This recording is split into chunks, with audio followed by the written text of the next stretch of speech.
Hey guys, what is up? This is Cam. This is Cam Fats, aka Cam Jennings, coming at you on behalf of EpicConversions.com. And I'm actually doing this video for Warrior Plus for Fun and Profit. It's a YouTube channel that I created a couple years ago, and I just got really busy and I haven't had time to come back to it. But in 2023, I would really like to dedicate some time and energy to this channel. I think it's an important channel. I think it can really help some people. So I want to dedicate some time and energy to making some videos for this channel. What I need for you guys to do is, if you're watching this video, if you watch this video on replay, what I need you to do is, if you have questions for me about Warrior Plus, be sure to leave me comments on this video, letting me know your questions, and I will try to make videos that address those questions in the future. Okay, because I want to make a lot of videos this year for Warrior Plus for Fun and Profit. So you guys leave me the questions, and I'll make videos about that stuff. Okay, for sure. Today, what I want to do is I want to kind of I made a video like this in the past, back in 2020, when I created this channel, but it's been 2 years. So, Warrior Plus has changed a little bit in 2 years. Not too much, but it's changed a little bit. And I want to address what Warrior Plus is now and what it's all about. I got a little mind map and we're going to work through it. What I want to do for you guys today is I want to show you guys how to list products on Warrior Plus, how to list offers on Warrior Plus, and how to get your products out there so people can buy them. How do you sell on Warrior Plus? Because when we talk about Warrior Plus, we're talking about two ways people make money. Okay, people use WarriorPlus.com to make money in two ways. They make it with affiliate marketing. That's where you promote other people's products. And then they make it by selling their own products on Warrior Plus. Now, generally, if you're selling your products on Warrior Plus, you're doing it because you're trying to get affiliates to promote your products. You're trying to drive affiliate traffic to your products. And the reason that would be is because every time someone buys your product, Warrior Plus is going to take a small transactional fee, right? It's not very big. It's like, 3% or something like that. It's very small. But the point is, there's no reason to pay that unless you're getting some benefit from being on Warrior Plus. And the benefit from being on Warrior Plus is all the affiliates that hang out around Warrior Plus that are looking for products to promote. All right, that's the big benefit. So what I'm going to do now, like I said, guys, I'm going to show you how to list products on Warrior Plus, how to get your products for sale on Warrior Plus. I'm going to show you how to do it. And the reason why is because it's not so straightforward, right? It's a little bit, it makes a lot of sense when you're used to it. It's one of those things that makes a lot of sense when you're used to it, but when you're not used to it, it can be a little confusing.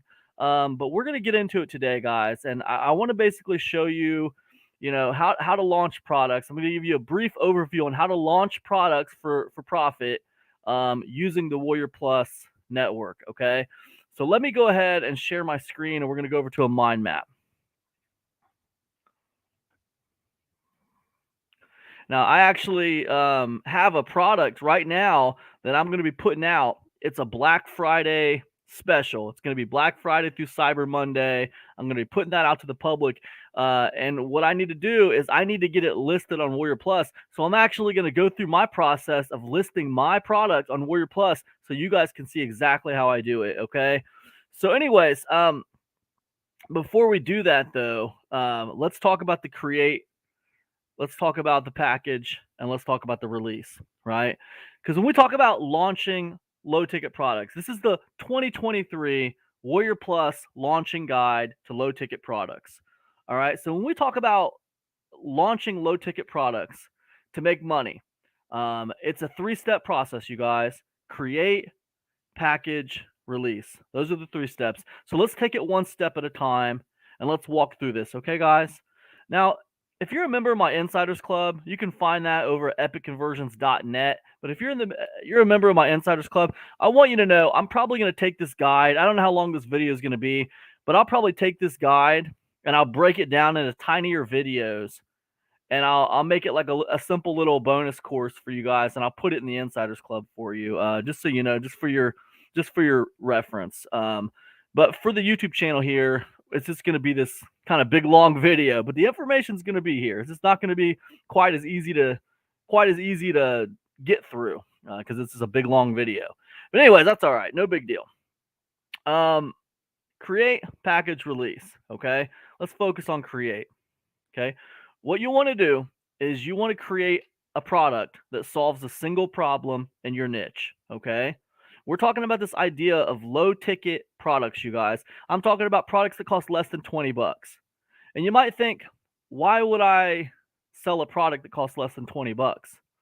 Right? Well, a couple of reasons. The first reason is this is a very easy way to put people on your email list, but like actual people, right? Not just bots, not just fake people. Fake people don't have credit cards, okay? So this is a great way to build a quality list. Low ticket buyers makes a very quality list, and you can sell them more expensive things once they're on your list. All right, so this is a good way to do that.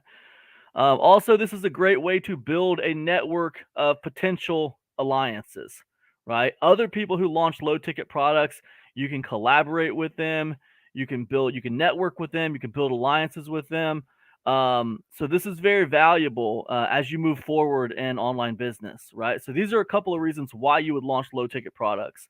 And the other thing is, you can put funnels in place, and we'll talk about that a little bit later in this guide, but you can put funnels in place. And I don't recommend launching low ticket products without a funnel, right? It makes no sense. Just because you're launching a low ticket product doesn't mean you don't want to make money. You got to make a little bit of money right off the launch, right? So you might as well put a funnel in place so that you can earn some money right there. Of course, you can earn more money on your back end. Of course, you can earn more money in the future via email. But still, it's nice if the funnel is profitable, especially for your affiliates, right? So anyways, let's get into create. So you want to create a product that solves a single problem in your niche. Now you can do this with a single solution or multiple solutions. Just don't go after multiple problems. Like, if someone wants to know how to drive traffic, to something on the internet, you can teach them how to drive traffic. You can show them one solution on how to do that. That can be the product. Or you can say, let me show you 25 ways to drive traffic, and that could be the product. There's a lot of ways to go about it, but generally, you're trying to solve a single problem with these low ticket products. You got your niche, and you're trying to solve a single problem in your niche. Now, like ideally, to me, I think in 2022, brevity matters. I think if it's going to be a special report, you really don't want it to be longer than like 25 pages. You don't want people to have trouble getting through it. You want people to be able to get through it fairly easily, get the solution, but you want to create impact, right? You want to create impact in that report. And if it's like a 100-page report and they don't get through it because they're skimming it because they feel like it's too long and they just don't have time to mess with it, they say, you know what? I'll come back to this later. And then they never come back to it later, right? So like you didn't create any impact in that situation, right? So you got to be respectful of the power of brevity, right? So with these 25-page reports, you can get in. It's reasonable. People see that it's only 25 pages or less. They're going to get something out of it, and then you can create impact within that 25 pages. That's what I'd say about that. And like when it comes to like a video, you want to do like a video training or you want to do like an audio training, like I would say try to keep it to an hour or less. That's what I would say. Ideally, you break it up into small videos, 5-10 minute videos each, no more than 10 of them, right? That's ideally how I would handle it when it comes to low ticket. So anyways, that's what I'd say. Create a product, solves a single problem in your niche. You can do this with a single solution or multiple solutions. Just don't go after multiple problems, okay? When you start trying to attack multiple problems with a low ticket product, what happens is, you lose people, right? People always kind of feel like there's one thing holding them back, man, if I could just figure out this traffic thing, I could get it. Man, if I could just figure out how to build a list, man, I could get it. Man, if I could just figure out how to create like a good offer, then I could get it. Right? Man, if I could just figure out this technical stuff, I could get it, man. I'm just not tech savvy enough, right? People always feel like it's one thing holding them back, right? That's kind of how we're wired as humans. Even if we don't think it's just one thing holding us back, we tend to want to tackle things one problem at a time. We don't tend to want to tackle problems like multiple at once. We don't usually handle problems like that. We handle problems one at a time. If I got like if I got a roof that's leaking and I got like a plumbing issue and my toilet's leaking, like I don't go out and look for like a guy who can fix my roof and fix my toilet. I don't go out looking for that guy. I go out looking for a guy to fix my roof, and then I go out looking for another guy to fix my toilet. Um, or I fix it myself. But the point is that's kind of how we think. We think at one problem at a time. So like with these low ticket products, especially because people don't know you, um, they don't know you, they don't like you, they don't trust you. So what's going to attract them to you is the solution you're offering to the problem. So you definitely want to just focus on just one singular problem. Um, the other thing I'd say about, creating this product is be mindful of your USP. And if you don't know what that means, I just mean unique selling proposition. Okay. An offer, it makes or breaks a launch. Okay. It's not about fancy sales pages. It's not about, sales copy. The offer itself is what makes or breaks the launch. Okay. What makes a good offer? Yeah. Many times it comes down to how you a unique selling position, unique selling proposition, right? And it comes down to how you convey that position on your sales page, right? So there are a lot of ways to go about it, and I'm not going to get into it here because I don't want this guide to be too long. But I want you to feel free to ask me questions. If you have questions about USPs or anything like this, feel free to ask me in the comment section. I won't get into it here, but I just want to say be mindful of your USPs. Okay, if you try to create a low ticket product and you're not even thinking about a USP, then you're a few steps behind the guy that's trying to create a product and he's aware that he needs a USP. Even if he might not be that good at coming up with a USP, he's at least trying to come up with a USP for his product. Because I guarantee you the USP you come up with for your product on product number 1, it's probably not going to be as good as the USP you come up with for product number 50, right? You're going to get better at it as you go. And I think that's really the story with marketing in general. The longer you do it, there's like a series of disciplines that you have to get good at with marketing and online business. And I think the longer you do it, the better you get at them. And that's kind of just the way it is. So that being said, let me go ahead and move on. Just be mindful of your USP. Okay. Um, After you get a product done, right? Um, you want to set a launch date. Now, I'll tell you what, man. If you're the kind of person that procrastinates a lot, hey, maybe you set your launch date to first. Maybe you set a launch date to begin with. If you've never done it before, give yourself 2 months. Give yourself 2 months, man. Give yourself 2 months to get everything done. If you have done it before and you feel comfortable creating a product pretty fast, give yourself 1 month, right? But just to be on the safe side, I'll put it down here, right? So you create your product. Once you get your product done, and guys, I'm not talking about spending a year creating a product here, okay? I'm talking about, a simple product. I'll give you an example, okay? Let me show you something. All right, so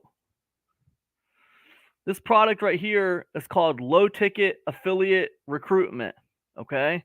Low ticket affiliate recruitment.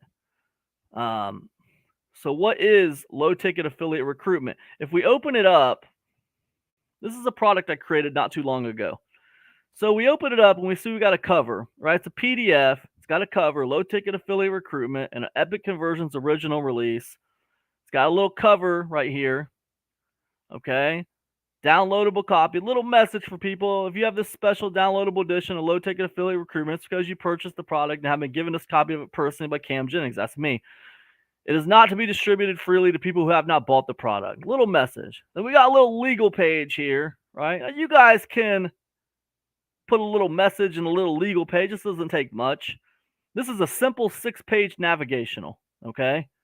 And then we got the main product right here. What is the main product? Below are direct links to the complete low-ticket affiliate recruitment audio training and the streaming version of the training. So the online streaming version is an unlisted YouTube video, okay? Now we see this product clocks in at about an hour and 3 minutes, okay? About what I told you guys, okay? Right here, if we click on this link, it's going to give you access to the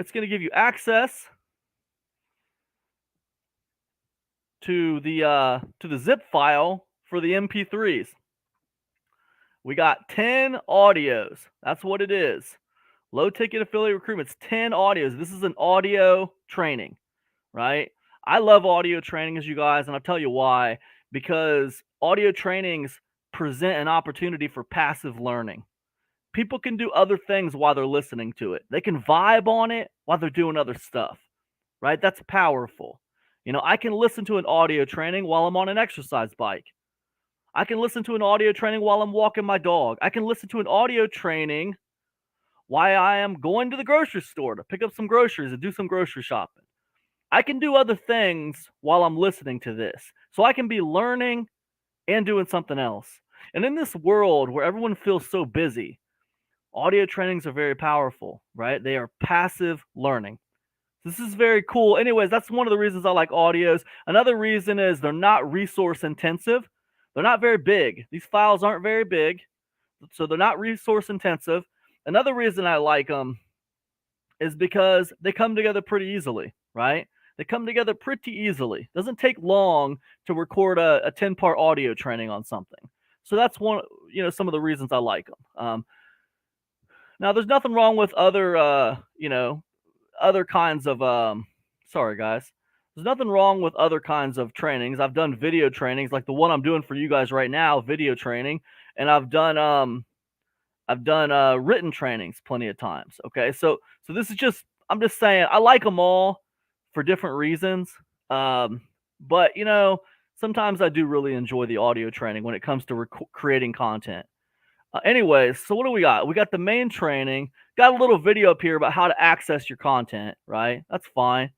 But basically, and then we got like a little support email. Do not hesitate to reach out to me with any questions, And then we got some recommended resource links, and that's it. Then we got a refund policy. And that's the whole thing, man. It's 6 pages. That's the product, right? That's the product. It's a simple little navigational PDF that links out to the resources. But that's what the customer gets, the simple little PDF, right? Now, I'll give you another example, okay? The product, let me give you another example, okay? So Automatic was a product that I just released last month. And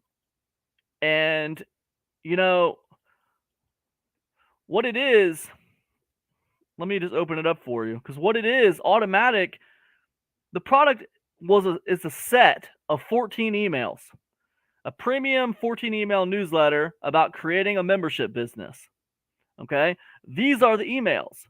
So that's what I did first. I wrote the emails about creating a membership business. I wrote 14 emails. You see, 14 emails. Now this is a product with a PLR license. Okay, it comes with a PLR license. We see it's got 11,000 words. We see it's got 60 pages. And you might say, wait a minute, Cam, I thought you said 25 pages or less. I know I did, guys, but here's the thing. It's different when you're talking about PLR, okay? Because with PLR, right, the more content that I add, the more value the product appears to have.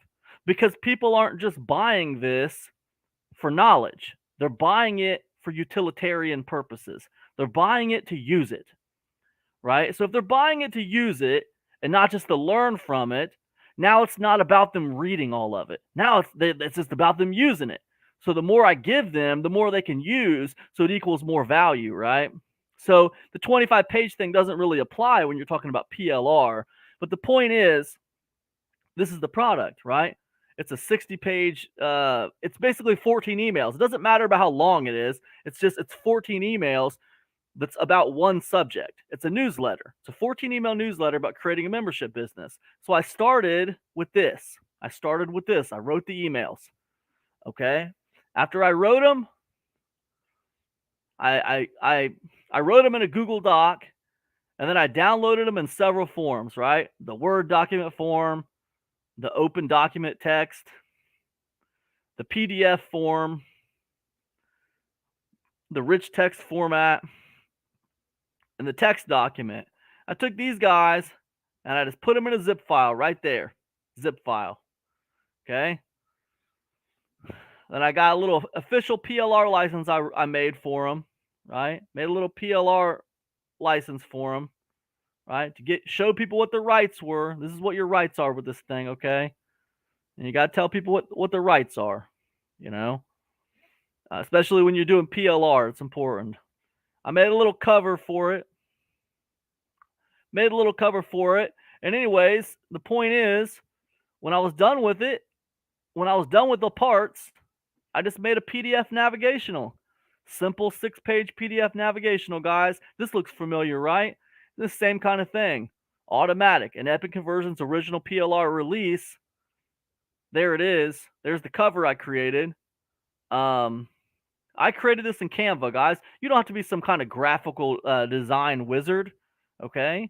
It doesn't have to be perfect. People aren't buying this product for my cover. They're buying it because they want the solution. What's the solution in this case? The solution is content. Right now, I will say I write pretty good newsletters, and some people just buy my newsletters to read them. They don't buy them for the content. Like the content's like an added bonus, but they're buying them to read them. So that's pretty cool. But officially, this is a package of content that people are buying to use.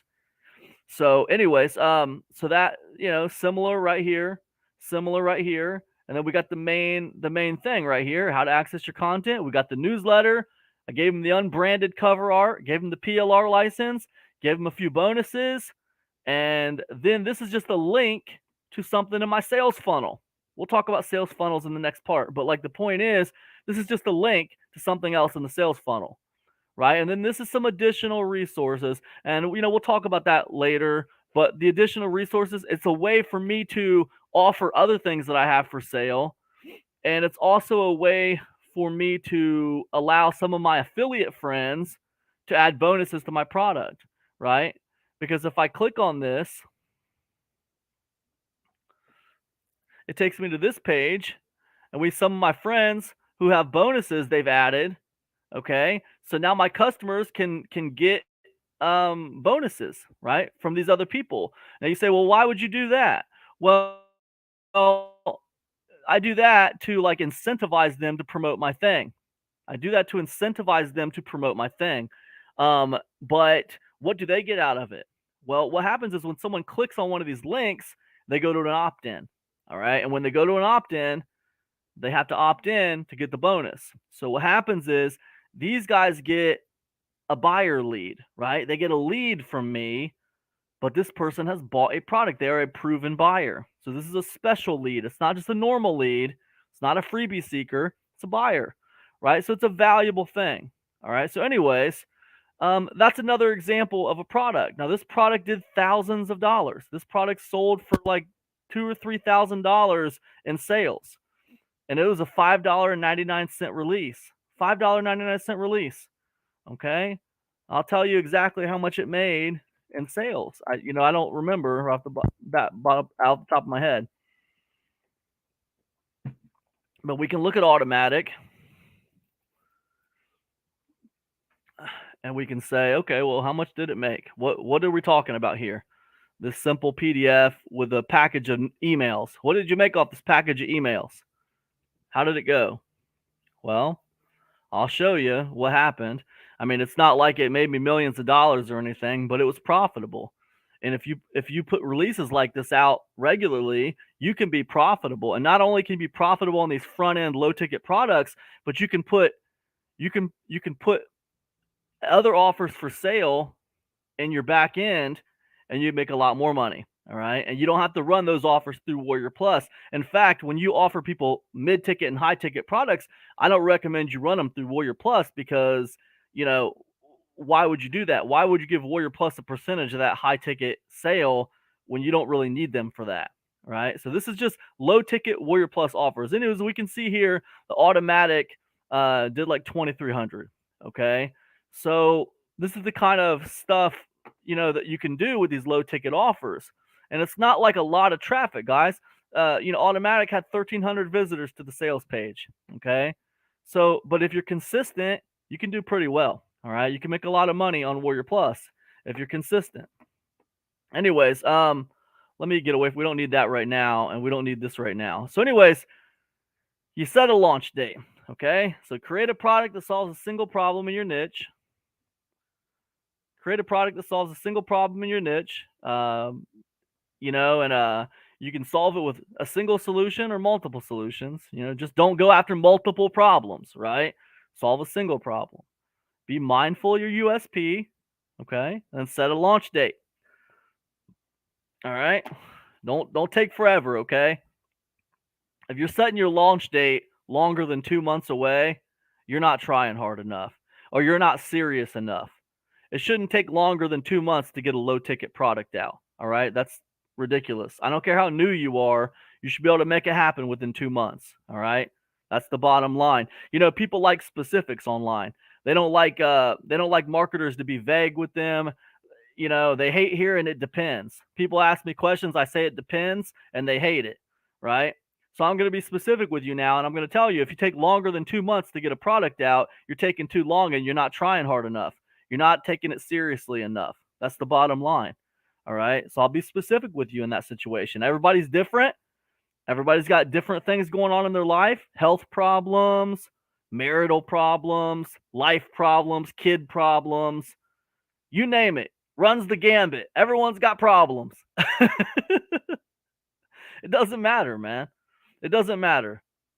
The reason you think about the people you look up to in life. You think about the people you admire and you respect. Those are people who have risen above their problems. That everybody deals with adversity, but some people look at adversity and they find a way around it and to rise above it. Some people just blame their problems on other things and they wallow in their failure, right? So you have to decide if you just want to wallow in your failure and decide, oh, I can't do that because of this, I can't do that because of that. You got to decide if you want to be that guy or girl, or if you want to be the guy or girl who says, you know what, I got to be able to make this happen. I got so much time. I got 2 months. I know I can make it happen. Let's do this. It might not be perfect, but I'm going to move it forward and get it done. Right. And if you can do that, you can achieve some amazing things and find success. Okay. So that's what I'll say about that. That's create. All right. That's step one, man. We're talking about step one here. Create. All right. Step two, package. All right. We'll talk about that next. Let's go ahead and I believe in checking off the boxes when we're done with things. Okay. So let's go ahead and check that off and be done with create. All right. Step two is package. All right. Once we have a product done, now what we need to do is we need to come up with an automated sales page, an automated sales funnel, like in promotional materials. We need to build a package around this product. Okay. Just having the product is great, but we need a package around it to sell it. When you go to the store and you buy a toy for your kid, it comes in a package. You know what I mean? It comes in a package. When you go to the store and buy a magazine, it's got a shiny cover. When you go to the store and you buy a pack of gum, it comes in a fancy little box. Why? Because packaging matters. Okay. The packaging matters. All right. And it's no different online than it is offline. The packaging matters. So we've created a product, but now we need to put some stuff in place to sell it. Okay. The product I'm putting out right now, guys, is a Black Friday special. It's going to be going from the November 25th to November what is it, 25th. It's 4 days. 29th November, no, 28th, 25th through the 28th of November.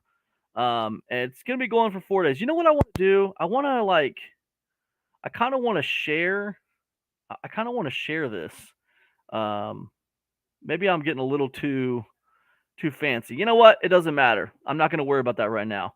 So, anyways, the product I'm releasing is going to be from the 25th of November to the 28th of November. So that's Black Friday through Cyber Monday. And by the way, guys, Black Friday through Cyber Monday is literally the easiest time of the year to make money online. It is the easiest time of the year to make money online. Okay. And I'll tell you why. Because most of the year, people have a defense up that tells them whenever you're offering them something good, a nice deal, they feel like it's probably BS and it's not even that good of a deal, right? That's how they feel. They have their defenses up that you're going to be trying to rip them off. But on Black Friday through Cyber Monday, something special happens in the minds of people, and you can thank department store marketing for this, okay? But something special happens in the mind of the consumer from Black Friday to Cyber Monday. Those defenses get lowered, and they don't expect people to be trying to rip them off. They expect good deals from Black Friday to Cyber Monday. So what that means is on Black Friday through Cyber Monday, you can actually offer a good deal and they will accept it. They will not believe it's going to be BS. They will believe it. They'll believe it's going to be a great deal. So if you're in the business of offering great deals to people like I am, then you won't have to try as hard to sell that great deal. They will just believe you because they believe they're going to find a lot of great deals during this period. So that's pretty cool, and that's why I say it's the easiest time to make money. But anyways, let me show you my sales page for the product I'm getting ready to put out. Okay, I'm getting ready to put this product out. It's called what's it called? The Marketing Newsletter 3-pack. The Marketing Newsletter 3-pack. And what I've done is I've created 3 newsletters, 3 separate newsletters, but I've combined them together into one big mega deal. It's a 3-for-1 deal. This is my sales page. You see, it's very simple, right? Now, you just saw the numbers that I did for that last product, Automatic. Now, let me show you something, okay? Here's the Automatic sales page, okay? Now, you might have noticed, or you might not have noticed, that this product was converting. Well, it's converting at 20% right now, which is pretty damn good. But during this launch, it was converting at almost 30%. Now, you might look at this and say, "What? This is the ugliest sales page I've ever seen." And I'm not going to disagree with you. Maybe it is kind of an ugly sales page. But what I'm trying to tell you is sales pages and their aesthetic doesn't matter, okay? It's not about the aesthetic of the sales page. The only reason that the aesthetic of the sales page matters is when it keeps people from reading what is on the sales page. The aesthetic doesn't matter, okay? Now, what does matter is the offer. What are you offering? Is it a good deal? What are you offering and how much is it? What is the USP, you know? Can you convey this to me in a way that makes sense, right? Uber is a taxi company, but they've never called themselves a taxi company. There's something different, right? They position themselves in a different way. I remember when the Apple iPad came out, and I thought, this is the stupidest thing I've ever seen. It's like less than a laptop. It's like a laptop without a keyboard and no CD drive, and like I can do less on this than I can with the laptop. And yet it's very expensive. It doesn't make any sense. But it wasn't positioned as a laptop without a keyboard that can do less. It was positioned as something different, right? You know, positioning is important. The way you position things matters, right? Now, what this was, PLR, right? This is a content package. So if I understand my audience, which is people who buy PLR, then like this kind of headline makes sense. It's just the name of the product, and it's an original 14 email newsletter about creating membership business. 11,000 words with the PLR license included, right? It's a good offer. This sold for $5.99. Now it's selling for $14.99 because the sale's over, but it was selling for $5.99. Now you could argue $14.99 is still a pretty damn good offer on 11,000 words of PLR licensed content. And you're right, it is. But it was selling for $5.99 before. It's a good deal now, but it was a great deal when it launched. Okay? So what I'm telling you is the offer is what matters. Now don't get me confused. I'm not saying offer a cheap price for your product and you're going to sell more. That's not what I'm saying. What I'm saying is it starts with what are you offering? Are people interested in it? Right? You see, automatic isn't just 11,000 words of content. It also achieves captivation, right? It's 11,000 words of content about creating a membership business. It's got an interesting title, Automatic. It's got an interesting, weird looking cover. Like everything about this, it has a captivating element to it, right? So the captivation matters on a sales page. Captivation matters on a sales page. But there's a fine line between captivation and confusion. So you have to be careful. Be captivating, don't be confusing. Right? So anyways, the point that I'm trying to make is you need a sales page, right? And it doesn't have to be a long sales page. It doesn't have to be a pretty sales page. Now, this is a very stripped down sales page, my friends. Any of you can do this, okay? This is automatic, right? You got a headline, you got a subhead, okay? This is the captivation. You got a simple little audio right here. What does this audio say? Let me stop sharing my screen really quick. Let me stop sharing my screen really quick, and I'm going to do this. I'm going to turn on my audio so you can hear what this sounds like. Okay? Okay, let's go ahead. This is the audio for automatic sales page. Hey guys, what is up? This is Cam Jennings, and I'm the creator of Automatic. This is a premium 14 email newsletter about creating a membership business. Now, I have to tell you guys, first of all, I've been, doing membership programs since about 2013. And what can I tell you? This is like, in my opinion, this is probably the most important newsletter that I've created this year.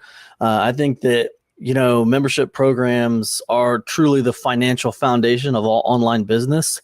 I think they're really, really important. Like if you're a guy out there or you're a girl out there and you want to quit your day job doing online business type stuff, right? Then it's very, very important for you to have some kind of a membership, reoccurring continuity style revenue generation. Right. It's critical, right? Because when you think about the idea of quitting your 9 to 5, quitting that thing that gives you that weekly paycheck or that biweekly paycheck, man, that is a membership program. That's the kind of reliability you can get from a nice low ticket membership program. So anyways, I was really excited to put Automatic together for you. It's over 11,000 words, comes with a PLR license. It's 14 emails.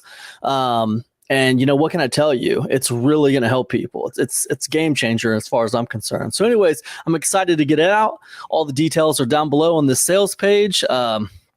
Everything's here. Do not hesitate to reach out to me at camjenningspro@gmail.com if you have any questions for me, and I'll see you guys inside Automatic. All right, peace. All right, so that's it, right? Not much to it. There's not much to it, right? It's just a simple little audio that tells them the benefit of the product, right? That's it. What's the benefit of this product? Why did I make this product? Why is this here? Simple little audio. Now you might think, well, why'd you do an audio? Why not a video? Everybody else is doing videos. I did an audio because I want to stand out. I want to differentiate myself a little bit. If you want to sell things online, it's good to try to find small ways to differentiate yourself. Okay? So when everyone else is zigging, if I can zag in a couple of areas and still respect the process of what I'm trying to do, then that's a good thing, right? You want to find ways to differentiate yourself a little bit, okay? So, anyway, so that's a sales page. You need a sales page. All right. Now, one other thing I want to tell you about the sales page. You might notice it's a lot shorter than most sales pages that you see. Why? Because your sales page doesn't need to be long. Okay. You don't need to beat people over the head with the same message 7 times over and over and over again. You don't need like a million bullet points. You don't need it. Okay. Um, I know that's counterintuitive, and I know that's different. That's contrary to what other people are telling you. I understand that, but I'm here to tell you you don't need it. I can show you the proof of my sales. I can show you the proof of my conversion rates. And the fact of the matter is you don't need it. Okay? Here's how this sales page works. I'm going to give you the blueprint of the sales page. It's 3 parts to it. It's got the captivation, it's got the convincing, and then it's got the purchase right here. And that's it. That's the sales page. The captivation, the convincing, and the purchase. So to break that down, the captivation is anything that's the first 10 seconds when they hit the sales page. Okay. That's the audio there. That's the headline. That's the subhead. Maybe this cover. Maybe the way this background looks on the sales page. Things they're going to perceive in the first 10 seconds of hitting your sales page. But I can tell you right now, if your sales aren't very good and you have a lot of traffic hitting your sales page and your sales aren't very good, the thing that's probably the problem is the headline and the subhead. This stuff right here. And that's what I would change if I'm having low conversion rates. Okay. This is the problem. There's a disconnect here. You're somehow not conveying your USP properly, right? Whatever got you excited to create this product, you're not conveying that on your sales page properly in the first little 10 seconds. Okay. If I'm having a problem with conversion rates on my sales page, I'm adjusting this and maybe I'm redoing the first 10 seconds of this audio. I want to know what I'm saying. What are people seeing in the first 10 seconds when they hit it? But I'll tell you what, whenever I have a problem with conversion rates, this is my first thing right here. Okay. So, anyways, that's what I'd say about sales pages. You don't need a complicated sales page. That's captivation. Convincing is just what you're putting in here. What is this? Okay. This little paragraph here, this is basically like, why does this product exist? Why did I put this out? I put that right here. This is why it exists. Here's why I think it matters. What's this? This is your benefit. What's this going to give you? The benefit, right? What's this? This is what's inside. What is exactly are you going to be getting, right? This is just the license that you're going to be getting, right? What's this? This is just a sample. This is a sample of the emails, a little sample of the subject lines, sample how many words, right? And then what's this? A call to action, right? So that's it, right? You got the captivation, you got the convincing, and you got the purchase, and that's it. The purchase is the buy button. Do you got enough buy buttons around here? Do the buy buttons work? That's the purchase. Okay. I got 2 buy buttons. I got one here close to the top, and I got one at the bottom here. Right. It's not a big sales page. It's like maybe if you put this on a document, it'd probably be 5 pages tops. And you don't need a giant sales page. All right. It's contrary to what other people say. I don't care. I speak from experience. You don't need it. All right. And I'm in the business of putting what I need together and not wasting my time. So, anyways, sales pages, right? So, what else can I tell you?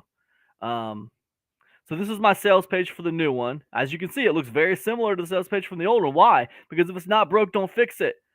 I've been running the same sales page all year long, my friends. Same sales page. Okay? The same style sales page been converting for me all year long. In the high 20s, low 30 percentile range for conversions. Okay? There's no reason to change it. It's been working the whole time. Okay? It's the same style, Now this is a little different because it's a 3-pack, so I didn't just put like samples of the emails. I put the 3 covers, but I mean, essentially this is the same thing. So yeah, I mean, the sales page, you don't need to overthink a sales page. You need to present a good offer. Okay, come up with a good offer and then convey it properly on the sales page, and you're good to go. Your sales page doesn't have to be fancy. It doesn't have to have like award-winning sales copy. You know, The copywriters will make you think that you need to pay out $2,000 for a sales letter. The graphic designers will make you think you need to spend another $1,000 for someone to build you a sales page, right? And then guess what? If it doesn't convert, you know what they're both going to say? They're going to say, hey, no guarantees, bro. I don't know. That's what they're going to say. They don't know. They don't know. And I speak from experience because I've paid people a bunch of money for sales pages and I've paid people a bunch of money for sales copy. And I've had it not convert on me before. And it's, you know what it is? It's back to the drawing board. How do I fix it? Right? The fact of the matter is, what makes a good offer is a good offer, right? It doesn't matter if your sales page sucks. It doesn't matter if it's not a great sales. Matter of fact, you know what? You can have the ugliest sales page in the world, and you can have the worst copy in the world. And you know what? And you can have a great offer, and you can make a joke about how ugly your sales page is and how bad your sales copy is on the sales page. You can make a joke about it, right? You can joke about it and point it out. It's the elephant in the room. Point it out. But what doesn't suck is the offer that you're offering, right? And people will gravitate towards that. So what's most important is you focus on the offer. All right. Don't focus on the sales page. Don't focus on the copy. What matters is the offer. And I say copy loosely because what you put up here definitely needs to convey. It definitely needs to convey your USP. Okay. So I don't want to say like 100% the copy doesn't matter because what you put up here, it needs to convey your USP. It needs to convey your offer good. And it needs to help people capture the idea of why it was exciting to you, right? But as far as like fine tooth combing this work right here and this right here and this right here, it's unnecessary, it's stupid, and it's ridiculous. Okay. The fact of the matter is, this is why you put this offer together. Why does this matter? Why does this product matter? Right? This right here is the benefits. This right here is what exactly is inside. This right here is a little bit of a sample of what the product is. And this right here is a call to action. Very, very simple, very straightforward, and this works. Okay. Why is this yellow back here? Because I have never looked at a Post-it note stuck to a wall somewhere that I didn't try to read, right? So I just thought it seemed like it made sense. But does that really matter? Could it be black? Could it be gray? Could it be blue? Could it be a picture of a beach? Yeah, it probably could, man. It probably doesn't even matter, to be honest with you. As long as people can read what's here, that's probably all that matters. So that's all I'm going to say about sales pages. Let's move on. You need an automatic sales page. You need a sales funnel in place, okay? Sales funnels, what do the sales funnels look like? There's a lot of ways you can approach sales funnels. If we look at the sales funnel, let's look at the sales funnel for my last product release, automatic. Sales funnels can be a combination of products that make sense to sell with your front end product and different kind of access to your front end product, right? It can be a combination of things. Sales funnels don't just have to be extra products. It can also be about access. And I think that's the biggest takeaway. I think that's a big eureka moment for a lot of people. When it comes to putting sales funnels together, they get a little overwhelmed. They put a lot of effort and energy into coming up with this USP for this front end product. And they get it together. They put a lot of time and energy into it. And then what happens is they were like, what? Now I need a USP. Now I need to do all that again. And it's like, well, yeah, you need to do it all again. Why do you need a sales funnel? Why do you need a sales funnel? Here's why you need a sales funnel. Check it out. Look at this. The front end of automatic earned $1,200, but the bump earned an additional $350. OTO one earned an additional $400, and then all these other products earned in the sales funnel. It's almost like if you look at it, we can see very simply, if we take the 12, 63, 92, and we divide it by the 2, 326, 74, and we can see And we can see that the front end was 54% of the revenue. Now, what that means is that 46% of the revenue came from the sales funnel. 46% of the revenue came from the sales funnel. Do you want to lose 46% of your revenue? If you don't want to lose 46% of your revenue, that's why a sales funnel. That's why you put a sales funnel in place, okay? So that's how that works. Okay, so let me go to Automatic. This is the last product I just released, okay? And the product, you want to know what it looks like? It's one product on the front end and 1, 2, 3, 4, 5, 6 products in the funnel, okay? That's the sales funnel. Now, do you notice when they buy the front end, they are offered the OTO. And then whether they buy the OTO or not, they are offered the OTO 2. Whether they buy OTO 2 or not, they are offered OTO 3. This is a linear sales funnel, okay? And what that means is they're going to be offered everything in the funnel. Whether they buy that thing or not, they're going to be offered everything else.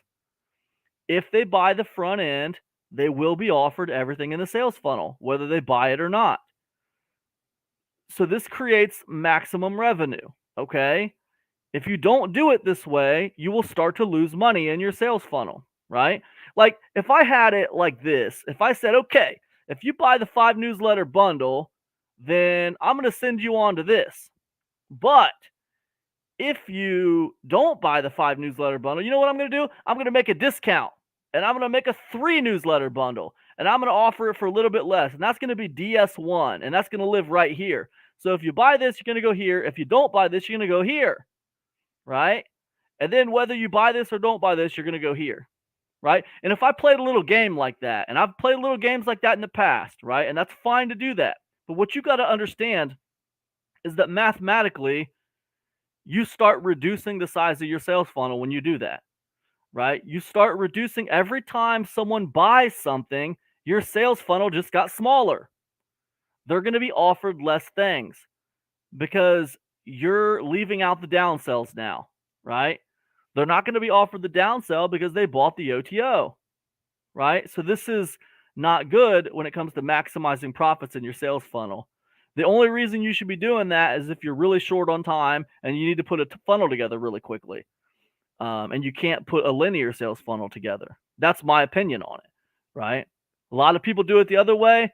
I don't think it's very smart if you want to maximize your profits, okay? So anyways, that's what I would say about that. There's a lot I could say about sales funnels, you guys. There's a lot I could tell you about you know, changing the access, and there's a lot I could tell you about like what kinds of products go in there that make sense. But it's probably like beyond the scope of this. I don't want this to go crazy long, but I'll tell you what, if you're really interested in that, all you got to do is comment for me. Leave a comment for me and let me know, and I will put that together and I will make another video about it and we'll talk about sales funnels. But for now, I just wanted to show you what kind of sales funnel I put together. And if you want to know a little bit, here's another thing I want you to know. So I will have put out 12 newsletters this year. By the time December hits, I will put out 12 newsletters this year. Now, I leave the sales funnel about the same for all my newsletters, okay? The same products running through all the funnels of my products. You might say, well, why do you do that? Don't you lose sales every time when you do that? You know, now you're running people through sales funnels. They've already seen these products. Yes, they've already seen the products, but they haven't all bought in the products, okay? There's an old marketing adage that says someone has to be exposed to something about 7 times before they're ready to buy, okay? So look, if I run through here and if I run people through here and we say 20% buy OTO1, well, that means 80% didn't buy OTO1. 80% of my buyers did not buy OTO1, okay? They were exposed to it one time and they didn't buy it, all right? Well, guess what? Next month I'm going to put out another product and I want to expose them to it again. and we'll see what happens, right? I've been running pretty much the same sales funnel all year long with minimal drop off and in conversion rates with sales funnels. So in my opinion, I believe there's no reason to create a whole new sales funnel for every single product I put out. In fact, my plan right now is to update my sales funnel about once a year, right? And when 2023 hits, I'm gonna revise my whole sales funnel to be all new products in my sales funnel, right? All new stuff in the sales funnel. But I'm gonna do that once a year. You know, the only reason I might swap something out in that sales funnel is if it's really not converting well. Then I might swap it out with something else. But other than that, man, I don't see any reason to do that. It's a waste of time. Okay. So, and I think that's something that you can really get from experience. You don't figure things out like that without being in the trenches and just having a lot of experience. Okay. So hopefully that's something I can give to you here today and maybe save you some trouble. I don't know. But anyways, that's how I do it. It saves me a lot of time. So anyways, that's what a basic funnel would look like. And we're gonna set one up because I got to set one up tonight. All right. So, but anyways, that's a sales funnel, automated sales funnel. What do the pages look like on my sales funnel? So if we go to if we go to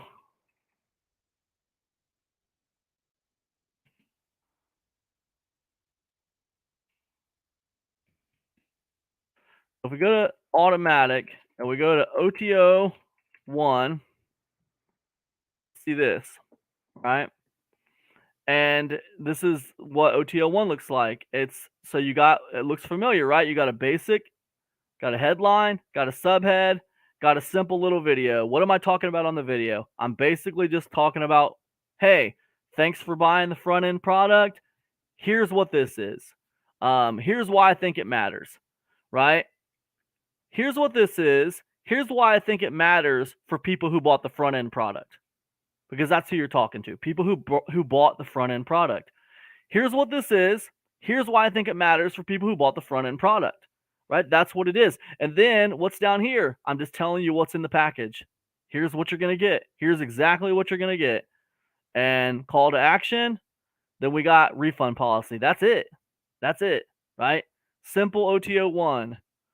What about OTO 2? What does OTO 2 sales page look like? Okay. It's the same thing, exactly what you're going to get, right? Simple headline, simple subhead, simple video, and then exactly what you're going to get, call to action, refund policy. That's it. Simple, right? And I could go all the way through the funnel and you see the exact same thing, okay? So that's the way it goes. That is the way it goes. All right, so that's automated sales page. That's automated sales funnel. What about promotional materials?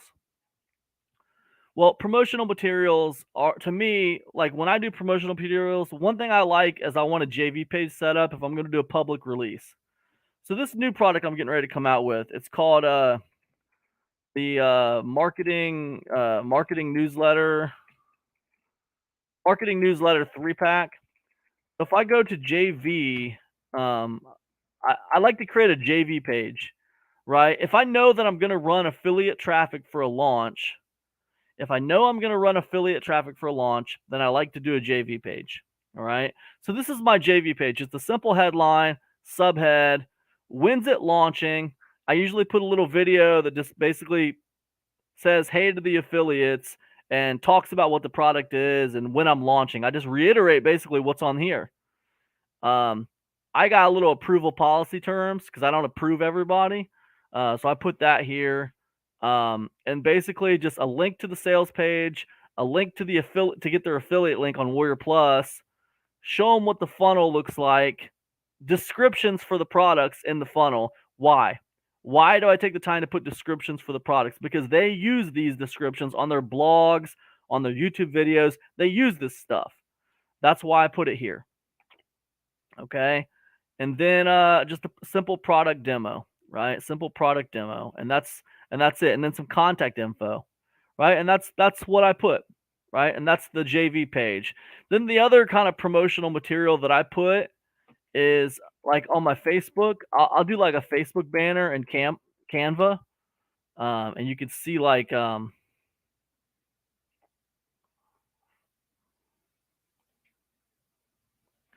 we can see I got a banner up here. I utilize the advertising space on my Facebook and in my Facebook groups and stuff. So I got a couple of Facebook groups. I got my Facebook page here, and I put I put it's got the date and everything. I just made this in Canva. It's easy. It's easy to make. And then I got a couple of Facebook groups. And I put the banner in there too. So pretty simple, and that's promotional material. That and my JV page basically. I used to go over to Muncheye. And I used to submit my launches to Muncheye here. And a lot of affiliates hang out here, and a lot of vendors hang out here to list their launches and to find stuff to promote.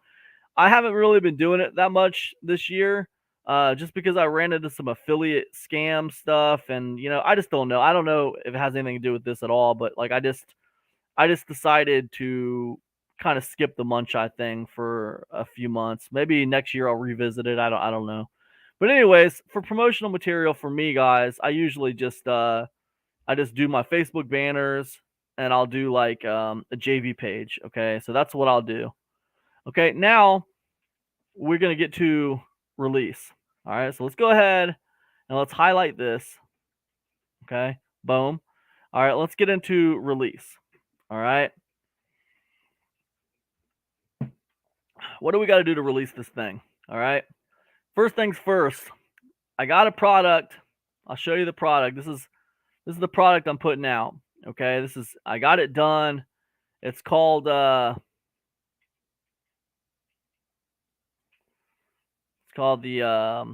marketing excuse me. Right here. Marketing newsletter 3-pack. All right. There it is right there. The marketing newsletter 3-pack. It's actually really big. It's got a lot in it. It's 27,000 words of content, but you recognize this. This is the PDF navigation that I was telling you about. This has got everything in it, right? It's got the 3 PLR newsletters, all the bonuses that come with those things, right? There's a ton. It's very deceptive because it's got 4 links and it like, oh, that's it. No, like Low Ticket Titans is actually 3 audio trainings. Anonymous Empires actually comes with its own set of bonuses. It comes with it's like 10,000 words of content in the newsletter. It comes with a video. Each one of these comes with a bunch of stuff, right? But the way it's set up, it's very easy to deal with, We're in a time right now in 2022 where things are hard to deal with for people. They don't like a bunch of complication. And I told you guys there was a fine line between captivation and confusion. You don't want to confuse your customers, all right? You want to try to keep it as simple as possible, all right? And that's what I try to do with my products. This is about customer experience, right? Keep it simple for them if you can, as simple as possible. If you find it to be confusing, then you need to make it where it's not confusing. All right, so that's what it is. All right, so anyways, this is what they're going to get. This is the marketing newsletter 3-pack. Pretty cool. All right, so let's go over to WarriorPlus, because the first thing we need to do is we need to list the products on WarriorPlus. All right. So here's what I want you to know about WarriorPlus. When we're on WarriorPlus, come over to WarriorPlus and go ahead and sign up for an account for WarriorPlus. It's absolutely free. Get signed up for that. Do all the things you need to do. Fill out your profile, put a profile picture in, link to some kind of payment situation, whether PayPal or Stripe or whatever, so that you can get paid. Get all that set up, and then once you're ready, we're gonna go ahead and we're gonna create this product on WarriorPlus. What you need to understand about WarriorPlus is WarriorPlus has 2 phases when it comes to products. Okay, and it's really cool that it's like this. When I first got started here, I thought it was confusing, right? And I thought it was unnecessary, but it's not unnecessary. It's exactly the way it needs to be. And the way it is WarriorPlus has products, and then the WarriorPlus has offers. And that might sound confusing to you, but it's important. It's a differentiation. Because with the offers, you sell an offer, okay? You create products and then you plug products into offers on Warrior Plus. And you're going to see what I'm talking about in a minute. But you create products on Warrior Plus and then you plug them into offers that you want to sell. And the reason why it's like that is because you can take a product and it can be like the front end offer on one thing. And then you can take that same product and you can put it in a funnel for another offer, right? This is very, very valuable. It's a game changer. You can take products and you can put them around in multiple offers. It's really cool. But that's why Warrior Plus has offers and products, right? So whenever you see a buy button, that's related to an offer. It's related to an offer. So when it comes to launching, it's kind of related to offers. When it comes to products, it's related to like creating things that you're going to put into offers. Okay, so that's kind of the differentiation. All right, so let's go ahead and get into this. So what that means is we're going to first create the products that we're going to put out. I know I'm doing this thing. It's called the marketing newsletter 3-pack. Okay, that's going to be the product I want to sell. So first I need to get this product listed on Warrior Plus. Okay, so let me go down here to vendor and products. All right, I'm going to put a new product in here.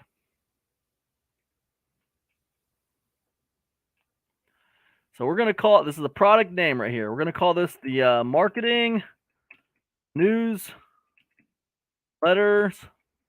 We're just going to call it letter 3-pack.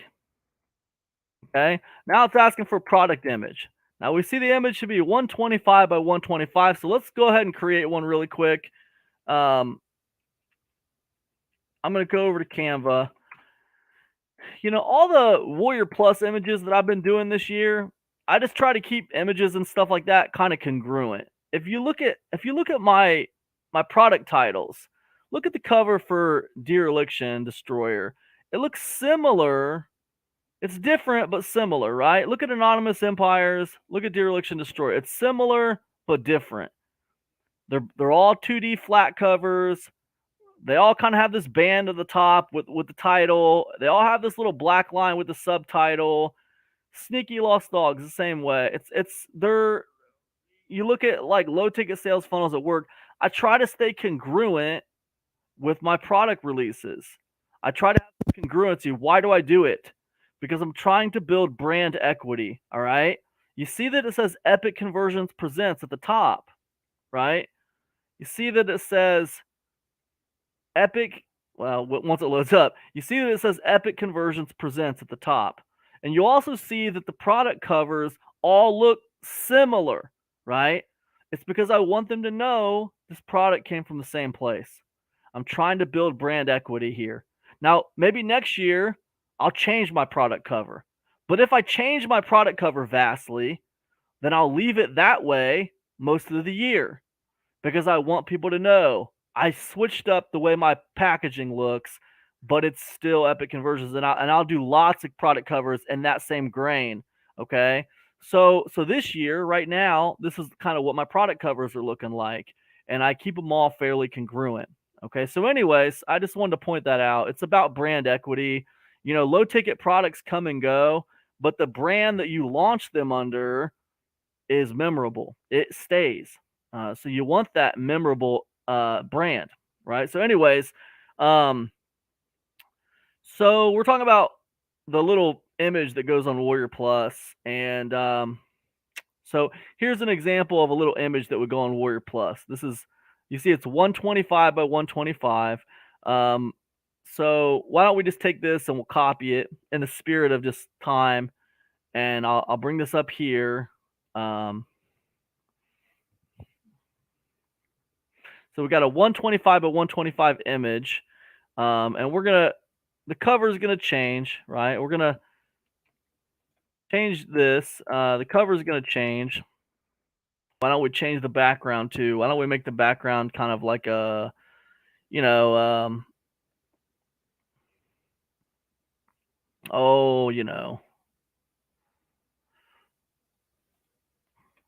that's not good. That costs money. How about this?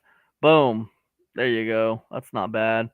Why don't we just take this image and we'll kind of blur it out a little bit. Let's saturate it like that, and then we'll just like blur it out a little bit like that. And I do that so this front cover will pop a little bit better. And then why don't we go ahead and upload the marketing newsletter 3-pack cover art, and we'll put it here.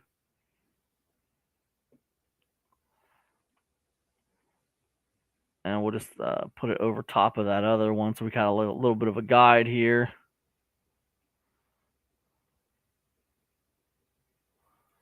All right, cool. And then I need like a little picture of me, and this is more about brand equity. This is more about building brand equity. And right now, my face is kind of attached to the Epic Conversions brand a little bit, so I'll put my face in here. Sometimes I will, sometimes I won't, but and the face, I'm not that worried about it, right? You think, well, wouldn't it be better if you had a big smile on your face and you were pointing at the picture? Yeah, maybe it would. I don't think about it too much though. I'm not gonna overthink it. You know what I mean? Here's just a funny picture of me, and what I like to do is I'll put like I'll edit this. I'll make 2 images, and I'll edit one, and I'll make it like sometimes I'll make it really bright, or sometimes I'll make it really dark. Right now, I got the background image is really kind of bright, so I'm gonna make this dark, and I'm gonna kind of take the blur, and I'm kind of make it really blurry.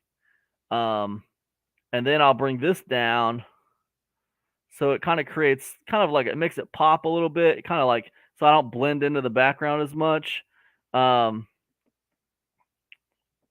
I think that's okay. Maybe it could be better, maybe it could be worse. I'm not gonna worry about it too much. We're gonna go ahead and call this one the marketing newsletter 3-pack. Okay, so that's good, and we're going to go ahead and we're going to download that.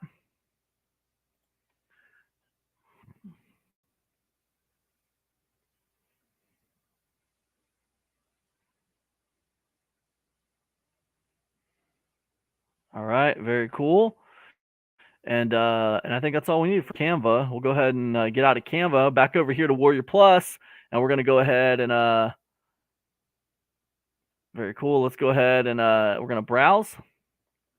And there's our little cover image. We're going to upload that, and there we go. 125, 125. Now you see that's optional, right? I always put it there. It's brand equity. You put it up. That's what I do. Category. This is going to be a market. This is going to be a newsletter. So we're going to put affiliate marketing. We're going to put email marketing. It's also PLR. So I'm going to put white label, right? And keywords, I'm going to put PLR. Okay. I'm going to put email swipes, right? Because that's what this is. This is a set of emails. And I'm going to put white label.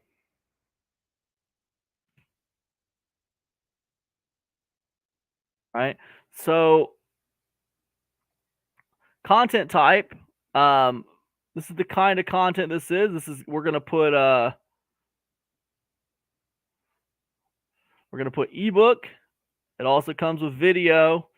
And it actually also comes with audio as well, just for bonuses and stuff. So we're going to leave it a little bit of everything here. We don't have to put this webinar thing on. It doesn't have a webinar situation going on. Is this a shared product? No, this is not a shared product. This is going to allow your product to be sold within another vendor's offer, right? That's not what this is, okay? This doesn't need to be sold within another vendor's offer. So that's a pretty cool feature though, man, because if you were partnering with another vendor, right, and the launch was being released under their account, you could literally create products and add it to the sales funnel, even though it was on their account, by using a shared product. That's pretty cool, but we're not using that in this case. Now, product access. What are we going to do? Well, I showed you the PDF navigational. We're going to upload the PDF navigational. There's our marketing newsletter 3-pack, the downloadable copy right there, PDF navigational. That's where it's boom, it's right there. Access URL, right? This is like if you want to send them to a download page, but we don't need that because we got a download file. This is admin access info. This is so WarriorPlus can check your product and make sure it's good. Make sure it's good to go and doesn't have any problems. And what you put here is if you're uploading a PDF, you put this product has been uploaded to WarriorPlus via PDF, right? License. Choose the type of license the buyer will receive when they purchase this product. We're going to put extended. Buyer can resell this product. Yes. Buyer can sell resites to this product. No. Buyer can modify this product and claim ownership. Yes. Buyer can use this product as part of client projects. Yes. Okay. What the additional terms, what we're going to put here is a full PLR license has been included with this product, which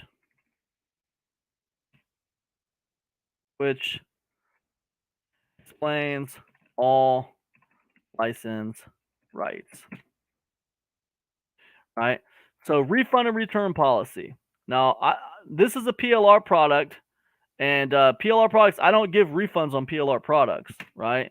So refund policy is 0 for no refunds, right? And terms and conditions, Epic Conversions does not offer refunds on PLR content, right? Require acknowledgement. This is like if you want them, if you want to display a checkbox on the checkout page and require a buyer to accept the custom terms and conditions, right? I don't think that's necessary. That creates a barrier to entry. Okay. I think it's enough just to have it on your sales page, which I do. You know, obviously, if you are going to offer no refunds, especially, you want to make sure you say that on your sales page. Okay.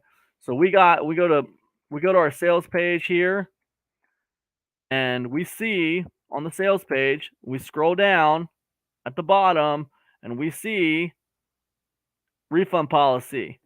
Epic Conversions does not give refunds on the following: non-training products that have PLR or personal use rights attached to them.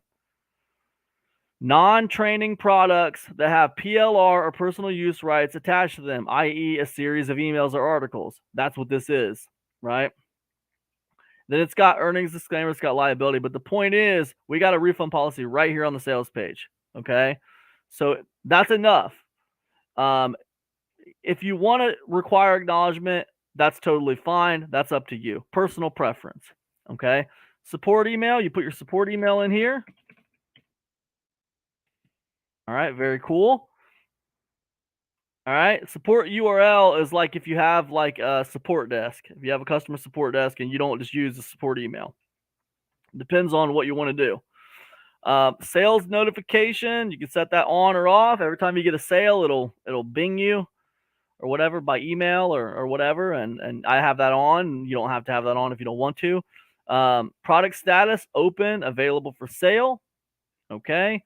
Now I know you think, wait a minute, I'm not ready to open this up yet. I'm not ready to sell this yet. I'm still trying to get ready. Listen, remember what I said about products and offers, right? This is a product, and then we sell offers. We're going to go ahead and set this open and available for sale. It's just a product. We still have to punch it into an offer to actually sell it. Okay, so just keep that in mind. Ownership. I am the original creator or exclusive owner of this product. Or I have a non-exclusive license to distribute this product, right? Either or. In this case, I'm the original owner. Okay. Certify. I have the legal right to sell and distribute this product. Okay. Boom, of course. Now, sales type. Buy now, single payment. Okay. So what's the regular price on this thing? So the way I offer my products is I consider my 14 email newsletters with PLR license. It's content, over 10,000 words of content. with a PLR license, with extensive license and rights to it, to me, it's $47, right? That's the regular price. But my launch sale price is $5.99, and then my standing sale price is $14.99. Now, usually I'll leave it at $14.99, but it's still a sale price. It's not my retail price. It's not my regular price. My retail regular price is $47 for the newsletter. Okay. So what I'm doing is I'm offering 3 newsletters here. So the retail price is going to be 47 times 3. So the regular price is 141. Okay. But the sale price is going to be $5.99. I'm going to sell these 3 newsletters during this 4-day period. I'm going to sell it for the price of one that's on sale. Now, when this sale is over, when this 4-day sale is over, I'm either going to take this set to $47 or I'm going to take it off the market. You say, well, why is it going to be $47? Because my standing sale price on one of these packages is $14.99. And we take $14.99 and we times it by 3 and you get $44.97, right? So to me, it's a special thing. Even though these would be 44, and I guess, and I'm $47, I just kind of threw that out there, but it's around $47, $44.97 for 3 of them. And maybe I'll just make it $44, when I put it on sale once the sale is over. But to be honest with you, I might just take it off the market and I might just, put them all out separately. I could do that. It just depends on how I feel about it. If I don't just put these products out separately as their own product, then I will probably just mark it at like $47. I could mark it at 44. I don't know. I'm not sure. It'll be around that range though, as a standing sale price. But if I decide to put them out separately, I'll just close this offer down, after Black Friday. We'll see. I'll figure it out in the middle of Black Friday. But anyways, that's the way that works. So that's going to go to like 44 or 47 bucks after the sale. Right now, it's just a crazy sale because of Black Friday. So we're going to put a sale price at $5.99. At the end of the sale, guys, I'll either close this offer down or I will change this price to like $44 or $47. So we got variable pricing here. Okay. You can turn that on. And this is like variable pricing as far as like if someone buys it, then the price will go up. If someone buys it, then the price will go up. And you have options, right? Increase price by a penny, by 10 cents, by whatever you want. Increase it by whatever you want every however many sales. And you can put a max price if you want to. So that's pretty neat. It's pretty cool. I usually don't use variable pricing, but you can if you want to. It depends on what you want to do. Payments, right? You got to get paid. We'll go ahead and link that to my PayPal. I'm not running Stripe this year for, scam reasons. I had some scam stuff going on that involved a loophole using Stripe this year. So I kind of shut down Stripe as a payment processor. Generally, I'll have both of these turned on, and I'll have both of them turned on because, the more payment options you give people, the less barrier to entry. Okay. If you give people multiple ways to pay, you're going to make more sales. That's the bottom line. Shutting Stripe down probably cost me about 30% of sales. But that's just the way it has to be sometimes. That's how business is, man. You got to roll with the punches. So anyways, we're just going to leave PayPal open this time. This is for collecting additional information for customers. I don't need phone, full address, or country on a low ticket offer. Okay. This is a product that's being sold for $5.99. These just create barriers to entry. It's unnecessary. Don't ask for a phone number unless you plan on using that phone number, right? Don't ask for a full address unless you plan on using that full address, because I guarantee you for every barrier of entry you create, there's going to be a drop off. If you got 100 people who want to buy your product, as soon as they hit a barrier to entry, some of them are going to drop off. They hit another barrier to entry, some of them are going to drop off. Not that many people are interested in putting their full address in, okay? That's a barrier to entry. So it's something to keep in mind, when you're selling, especially when you're selling low ticket products. You really don't need all this information, in my opinion, right? So Cancel reoccurring on purchase. What is this? This is basically like one of those situations where when someone buys this, it's going to cancel another thing that they have of yours. This is like for membership sites, right? This is for membership programs. So like if let's say I have a $10 membership program and then I decide to create like a tier 2 or like an upgraded version, and this is my one is $12 a month, but then I create another one that's like the deluxe version of it. It's $27 a month. So if someone upgrades to this $27 a month one, I want their $10 a month one to be canceled, right? So you can create membership programs in Warrior Plus, right? If we come back up here to sale type for pricing, this product could have been a subscription multi-payment, right? It could have been a subscription.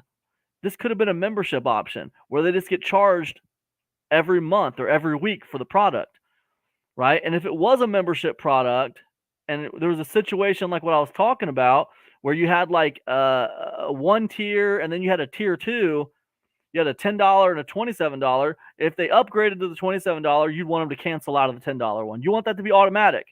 So this will let you do that, right? So if they buy this, then they get canceled out of that.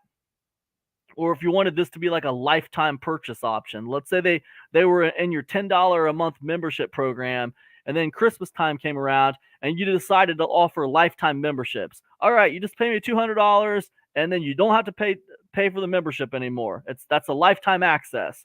So if they bought that $200 purchase, then you'd cancel them automatically out of the other product. It's pretty cool. And you see it says select a product to cancel. So that means, you can punch that in to your other product. So they'll cancel out of the reoccurring when they buy the lifetime. That's what that's for. We don't need any of that for this. I just wanted to explain it to you. Okay, so affiliates, commission rate. All right, we're gonna pay our affiliates. We're gonna pay them 100% commissions on this on the front end. Why? Because I want them to be interested in promoting, and my goal for the front end product is to put leads on my list. Okay, it's not about making a bunch of money with the front end. I can make some money in the funnel, and then I can make some money on the back end. I don't need to make money on the front end. I'm going to give that to the affiliates. Okay, Warrior Plus commissions. What if Warrior Plus promotes my offer? Okay, we're going to give them 100% as well. Okay. All right, so very cool. Email integration. Now this is important, all right? Because if I've been preaching that selling low ticket products is about building a buyer's list, what you want is you want people to be on your email list as soon as they buy your product. You don't want it to have to be an extra step. So we want to connect. We want to connect to our product. We want to connect to our list, right? So you want to connect it to your autoresponder. If you don't have if you don't know what an autoresponder is, go look that up and come back. I don't want to talk about that here. But I don't want to talk about that here, but let's see. Marketing, newsletter, free pack. Boom. All right. You might say, well, what is this? What is all this? Okay, what this is I have a list called the EC Customer Newsletter. Okay. And every time I launch a low ticket product, I put people on that list, the same list. But I want to know who came from what launch. And the way I can achieve that is by tagging. So anyone who buys this product, who goes on this list, is going to be tagged with marketing newsletter 3-pack. So I can go into my autoresponder and I can do a search for all the people who ended up on this list with this tag, and I'm going to know who all got here from this product launch. Okay, that's why you put the tag. So you can add multiple launches to the same list, and you can just tag them. It's pretty cool. So you don't have to have a million lists, right? So anyways, so we connect that. We don't need membership integration. We don't need custom integration. We don't need coaching IO integration. Don't need external tracking pixels for this launch. Okay. This is a low ticket product launch. We don't need that stuff. Now this is like if you wanted to do like a Facebook pixel or Google Analytics, you could totally do that. But we're not going to be running paid traffic to the sales page, so I don't need to do any of that. So we're going to leave that and we're going to save it. All right.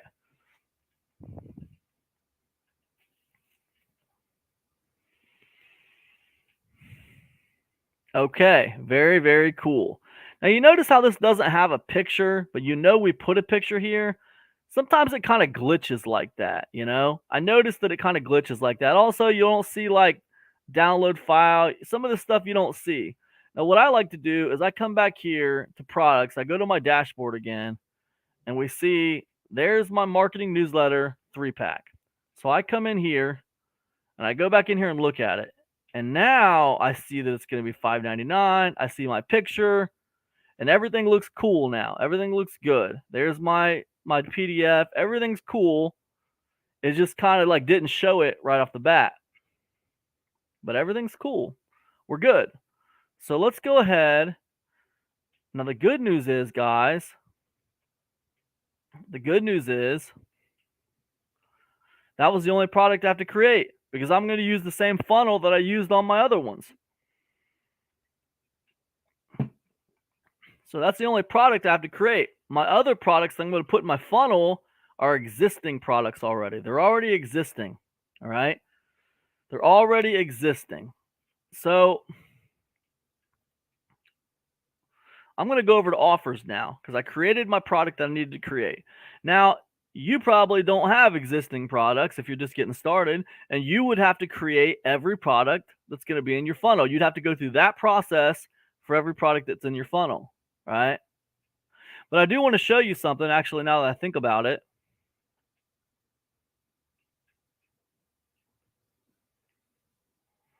Well, it's being kind of slow now. Hold on a second, guys. So let me just go back to that real quick. Okay, so check it out. Let's say I needed to create other products. Okay, what I could do, I go into the product I just created. Now, if you need to create other products for this particular funnel, what you could do, if you wanted to create other products, and all the products are going to be kind of similar to this one, but a little bit different, you could come over here to actions and you could clone the product. Okay, I'm not going to do that right now because I don't need to do that. But you could clone this product and give it a different name and just change the things you needed to change. But it's cool because you'd have all this stuff here. You just have to change the stuff you needed to change. It's a really cool feature, and it's really saved me a lot of time. But anyways, we got our product created.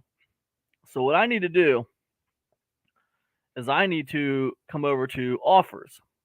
Now, generally, what I do, guys, is I go to an existing offer like this,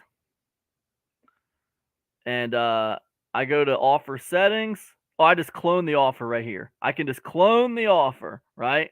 And the reason I clone the offer, guys, the reason I clone it is because I don't feel like recreating all this. I want to kind of clone it and then adjust it. But I feel like maybe that won't help you as much, because a lot of you guys aren't going to be just cloning. You guys aren't going to be cloning. You guys are going to be having to create everything from scratch. So I think it'd be better if I didn't clone this one and I did it from scratch a little bit. So what I'm going to do is I'm going to create this one from scratch, but I'm going to have this in the background just so I remember what my funnel actually looks like, because I've been cloning it all year long, so I don't have to keep in my head what it is. So anyways, let me go ahead and I'm going to go back to offers. All right, and what I want to do is I want to create a new offer. All right, what's the title? The title is going to be Marketing Newsletter 3-pack.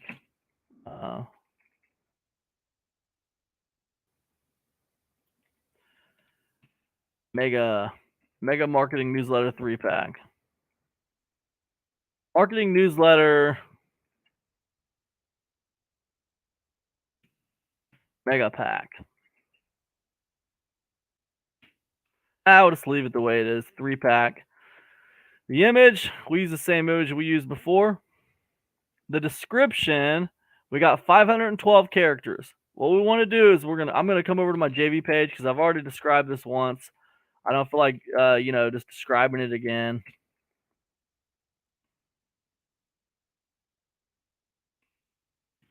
When you do this long enough, you start to figuring out ways to save yourself time. You don't always want to spend time doing stuff you've already done. Black Friday special for 2022, and we only got like 500 characters or something like that, right? So let's take this little bit of it. I need to just kind of check my. I want to open up a Google Doc real quick because I need to check my word count on this. I'm not sure how many like words this is. I want to put as much as I can, but I want to so what is the count on this? 27 words. Okay, cool. How many words do I got again? 512 characters.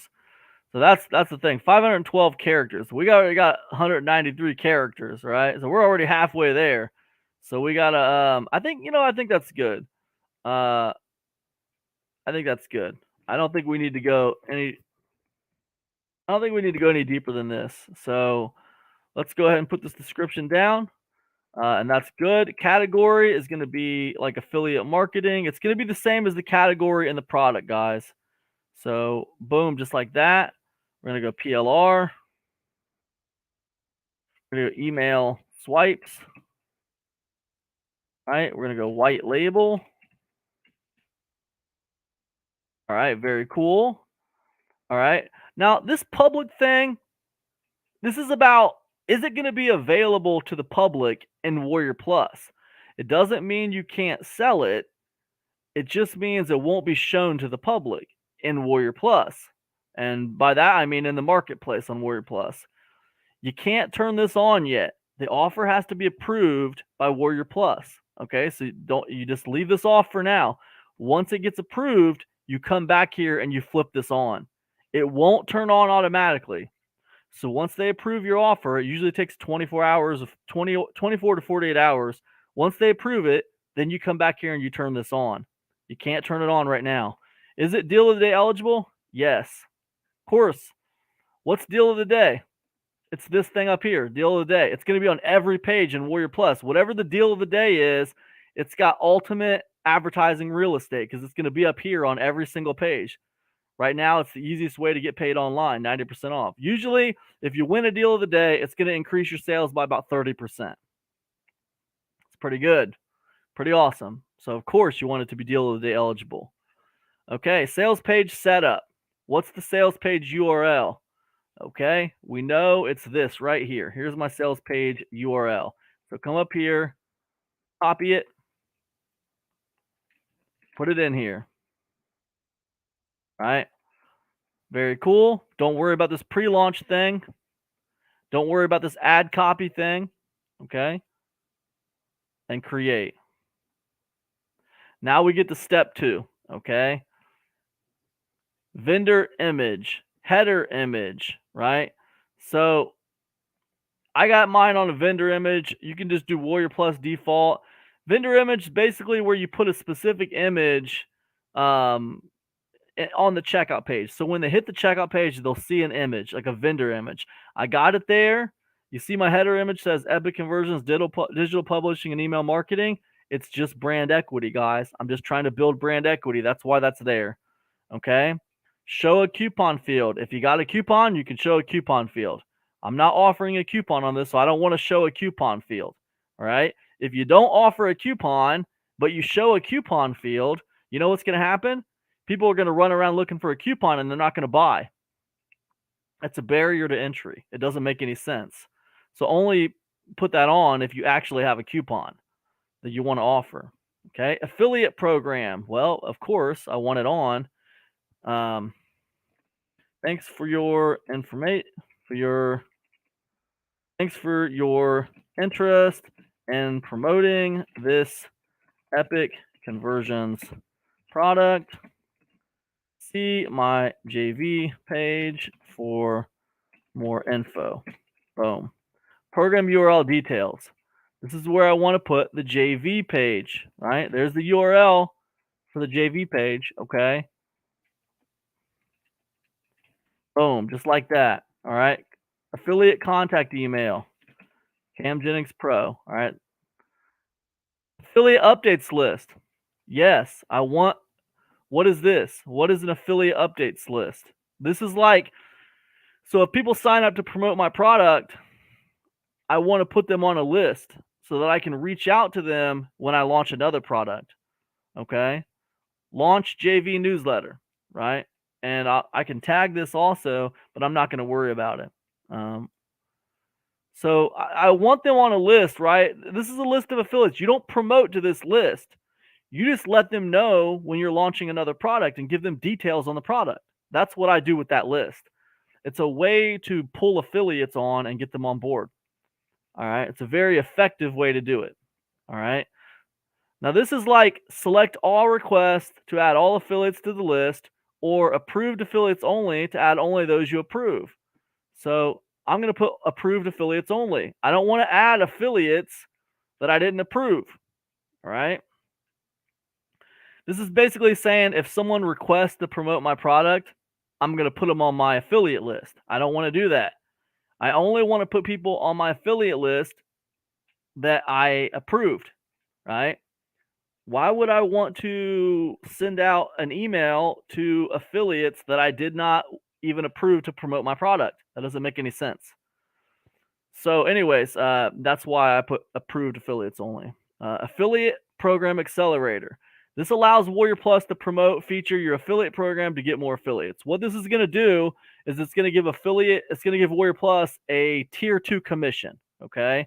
So we see WarriorPlus will promote your affiliate program via email, ads, etc. We earn a small 15% commission on sales made by a referral.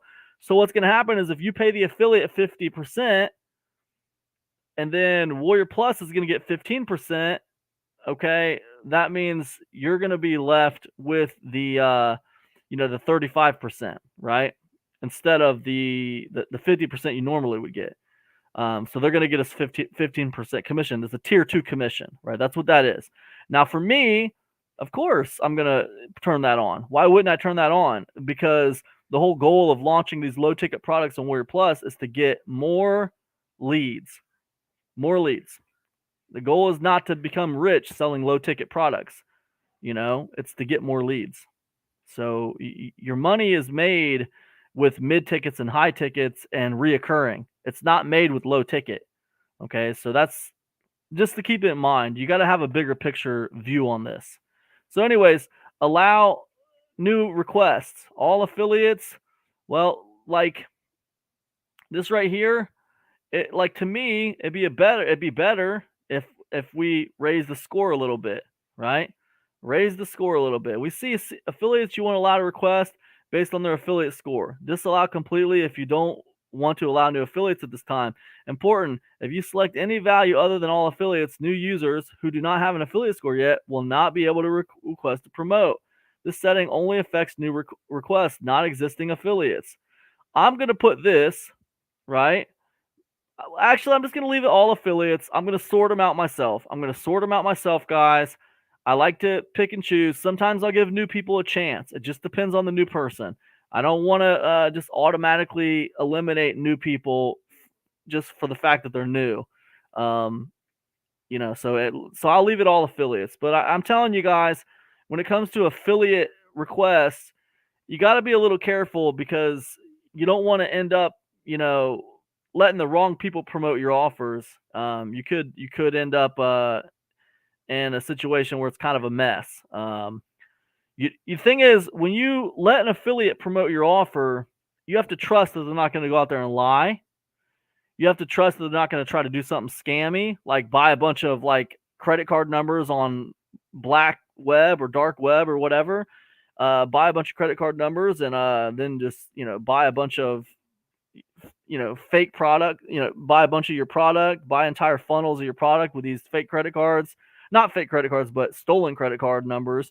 And, just get the affiliate commissions, hopefully before the actual credit card owner figures out that their card's been used improperly, or whatever, it's kind of a mess, right? So the point is, you got to be a little bit careful who you approve, right? Because there are scammer affiliates out there, so you got to be a little bit careful. But most affiliates are fine.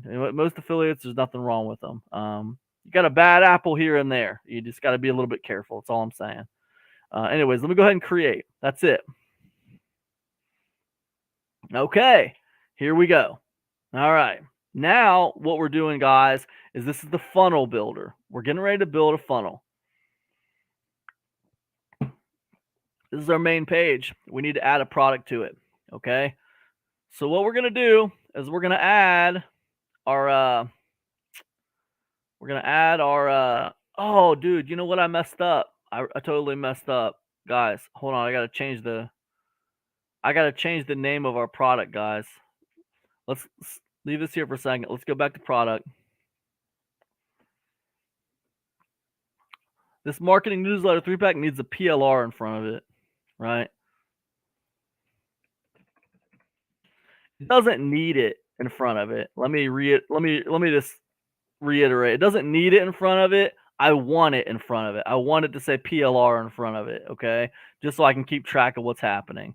Okay, so let me go ahead and that's saved. That's good. Let's close this. Let's refresh this. Okay, now let's go ahead and add a product to this. All right, and now we should have it in there. And we see it's not in there yet. I don't see it. 33333 Okay, let's go ahead and back out of it. Let's go back to dashboard. I want my my PLR thing to come up on my offer. So we're just gonna kind of go out and then go back in. So let it refresh. I just basically refresh the name of it, the name of the product. So it's got to update in the system.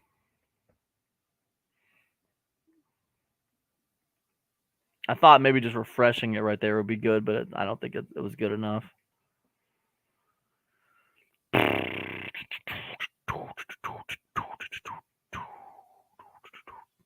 Okay, here we go. All right, so here we are in the offer. Okay, so let's go ahead and let's go back to offers.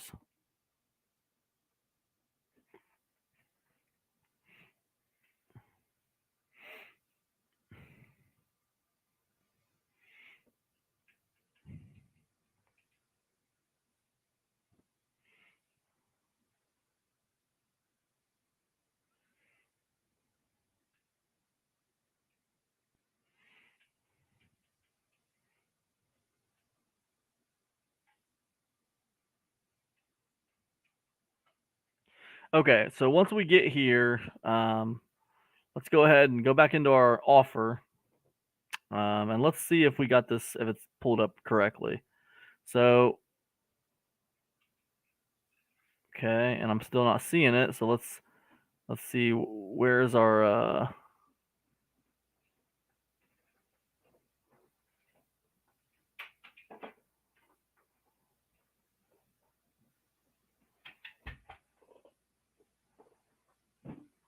where's our product at? I'm looking for our product here. Let's see.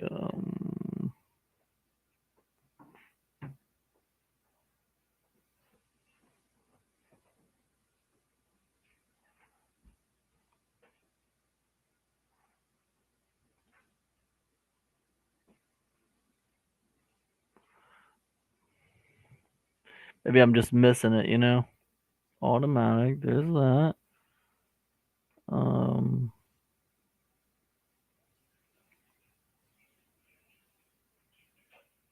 Oh, you know what it is, guys? I'm sorry. It's down here. I'm looking for 3, and it's down here in probably marketing newsletter.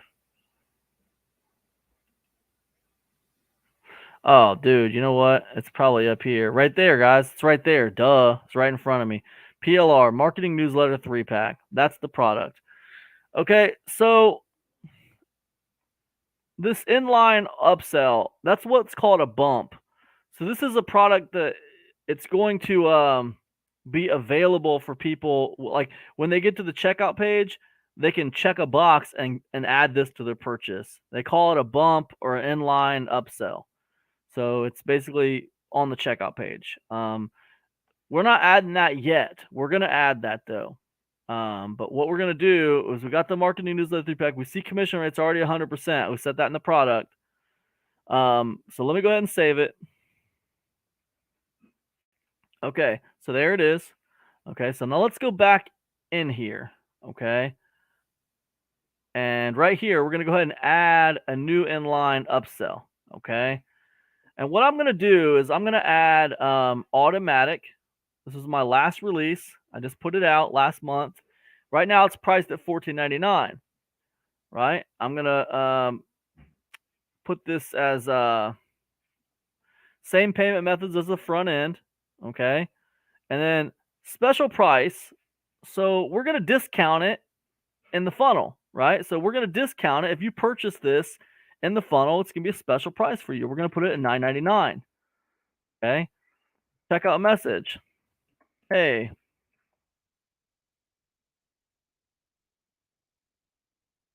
you love PLR newsletters? Well, let me give you a great deal on my last one on the most recent release. That's all about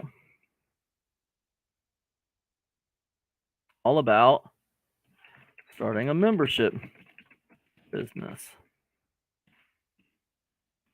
It's over 11 words,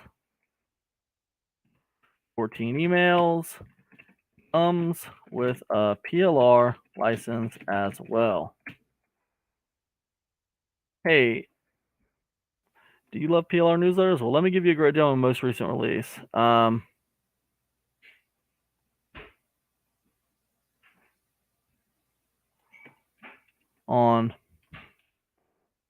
one of my favorite releases this year. One of my favorite releases this year. And it's all about starting a membership business. Creating a membership business. So over 11,000 words. And I think that's good. Affiliate percentage. Well, let's give the affiliates. Let's do 50% on this one. It's the bump. So let's go ahead and save that. And that's pretty good. Okay. Now it's kind of funny because when you add a bump and you hit save, it just goes back to this like bump page for whatever reason. So you just X out of it. And there it is. You see the PLR newsletter and the automatic as a bump. Okay. Now we're gonna create some pages. Okay. Now you can create a new page like this or a new page like this, right? They do the same thing. We're gonna create a new page though. All right, this is gonna be marketing newsletter 3-pack, right? OTO 1, right? And the sales page. What is the sales page? Let me so what we're gonna do is we're gonna come over here, and I got these sales pages already created. OTO 1. So a marketing newsletter 3-pack, right? And there it is. There's the sales page URL for OTO 1, right? And so we're gonna come over here, and we're gonna put the sales page in just like that, right? And we're gonna okay. We're going to come back to adding a product in a second. Let's get all the pages added first. This is going to be marketing newsletter 3-pack OTO 2, right? And sales page is going to be that, but we're going to change this to a 2, right? Boom. Okay. And we're going to go ahead and create a new page. marketing newsletter 3-pack OTO 3. Okay. We're going to change that to a 3. And this is the beauty of making your pages similar in their name, right? I know that's going to go to the right place. I didn't have to change very much. Again, that comes from just doing this stuff in the trenches and knowing what saves you time, right? That's what that is. Okay, so let me go ahead and save it. All right, so we got 3. We're going to add 3 more. Okay, marketing newsletter 3-pack OTO 4. Okay, we're going to save it. All right, we're going to add another one. Marketing newsletter 3-pack OTO 5. All right, going to add newsletter. All right, very cool. And then one more. Okay, marketing newsletter OTO 6. All right, sorry guys. 3-pack OTO 6. All right, 6. Boom, just like that. Okay, very cool. All right, there we go. Now we got all 6 of our pages created here. Now, guys, these are pages that are created in WarriorPlus, right? But we see they're linking out to actual sales pages that I got. They're linking out to these actual sales pages that I got, that I've created. Okay, they're linking out to them.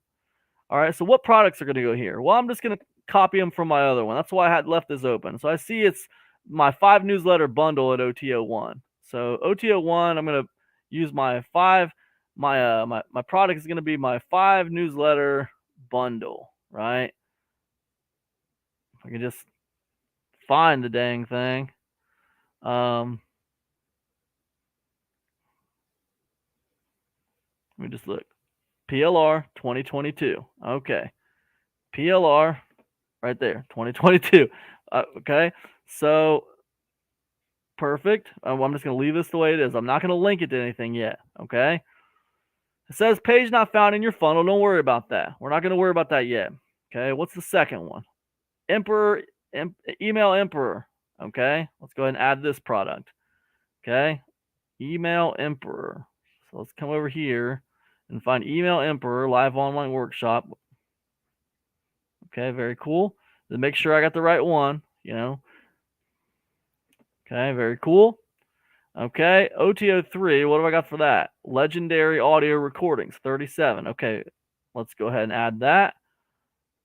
37 legendary audio recordings. All right. Very cool. OTO4. What do I have in OTO4? We got Guru in a box. All right. Very cool. OTO4. We're going to go ahead and we're going to add our Guru in a box. Guru in a box.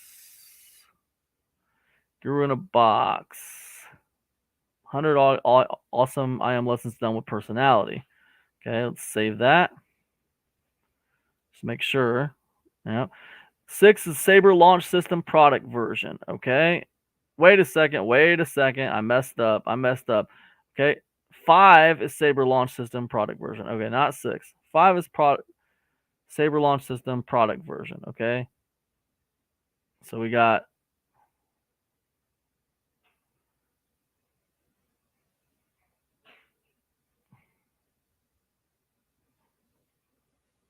there it is. Product version. The Sabre Launch System product version. You do this for a while and you got a lot of products in here to kind of sort through. It can get a little confusing sometimes. Anyways, 6 is going to be the Insiders Club. That's my monthly membership. So new start 2021. All right, so very cool. So let's go and add a product. And we see we got the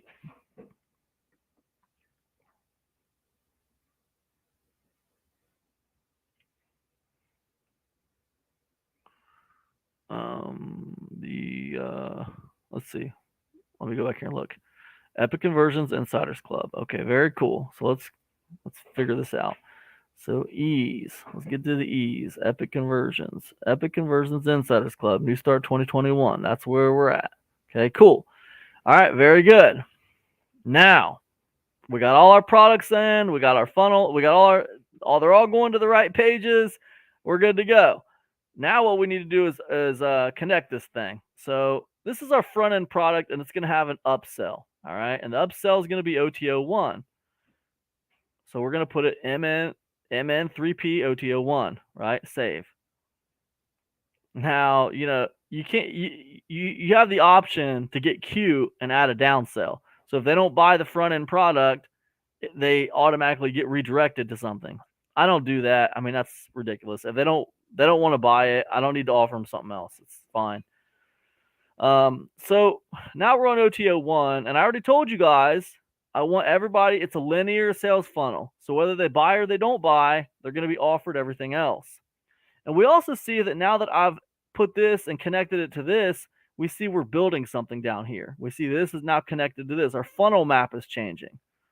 So if they buy this, I still want to offer them number 2, OTO2. If they don't buy it, I still want to offer them OTO2. Okay. We see blue is buy and yellow is don't buy, or orange is don't buy. So now we're going to go to OTO2, and we're going to do the same thing. If they buy, we're going to offer them OTO3. If they don't buy, we're still going to offer them OTO3. Okay? And you should starting to look like this. It's starting to build. Okay? Now we go to OTO3, and if they buy, we're going to take them to OTO4. And if they don't buy, we're going to take them to OTO4 as well. So very cool. All right, now we're on 4. If they buy 4, we're going to take them to 5. If they don't buy 4, we're still going to take them to 5. Okay. Now we're on 5 here. And if they buy 5, we're going to offer them 6. And if they don't buy 5, we're still going to offer them 6. Now 6 is the last product in our funnel, so we don't need to add anything to 6. Okay, so here we go. We don't need to, and that's what it looks like, right? So now what next? Now, you see this button that says get codes? That's where you get your buy buttons and your no thank you links for the sales page. So what I'm going to do now is let me go ahead and stop sharing my screen for a second.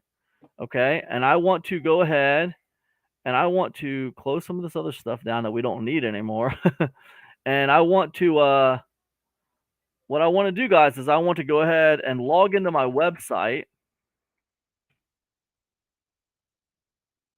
And we're going to add some buy buttons. Okay, guys, we're going to add these buy buttons because that's what needs to happen. And, I hope this is valuable to you guys. I hope you guys are getting something out of this.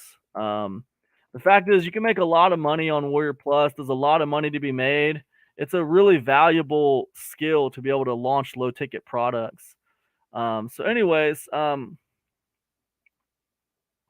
me go ahead and share my screen because I've famously have messed up and not shared my screen before. And it really makes me mad when I do that. So let me share my screen. And here we are inside my dashboard. And what I want to do now is I want to go find my pages, right? And here's my pages. Okay, very cool. So what I want to do is I want to go ahead and open up my front end sales page. And we're going to go ahead and edit this.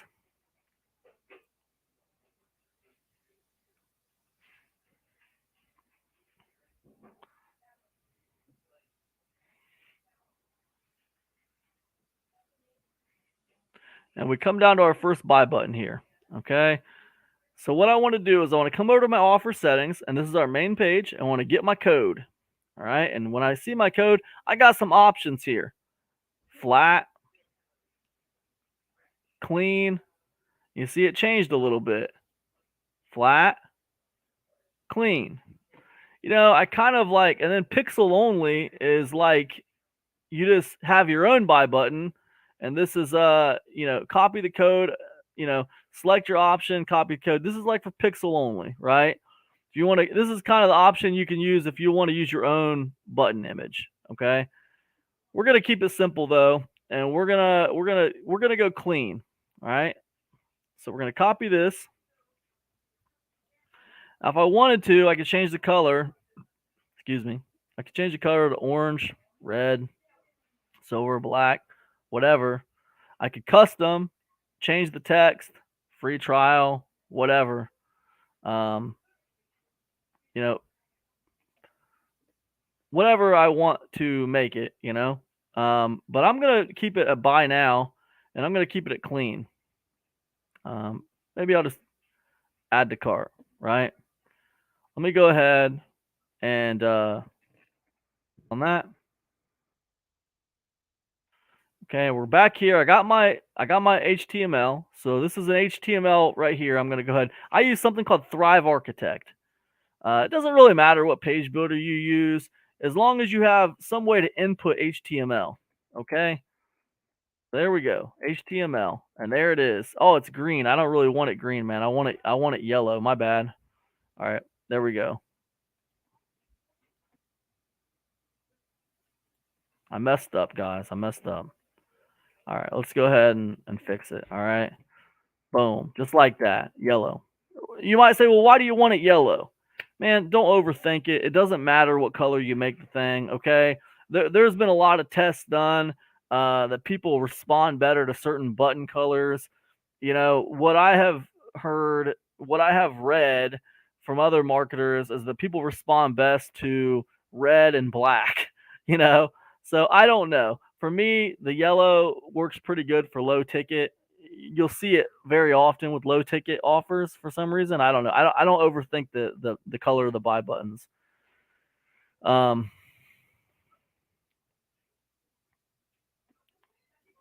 and here we're gonna go ahead and change this one as well. Okay, so boom, boom, boom, just like that. All right, very cool. And we'll save it. All right. Once that's done saving, all changes saved. Very cool. And what we're gonna do is we're gonna come over here. We're gonna close this, and we're gonna check this. We're gonna verify.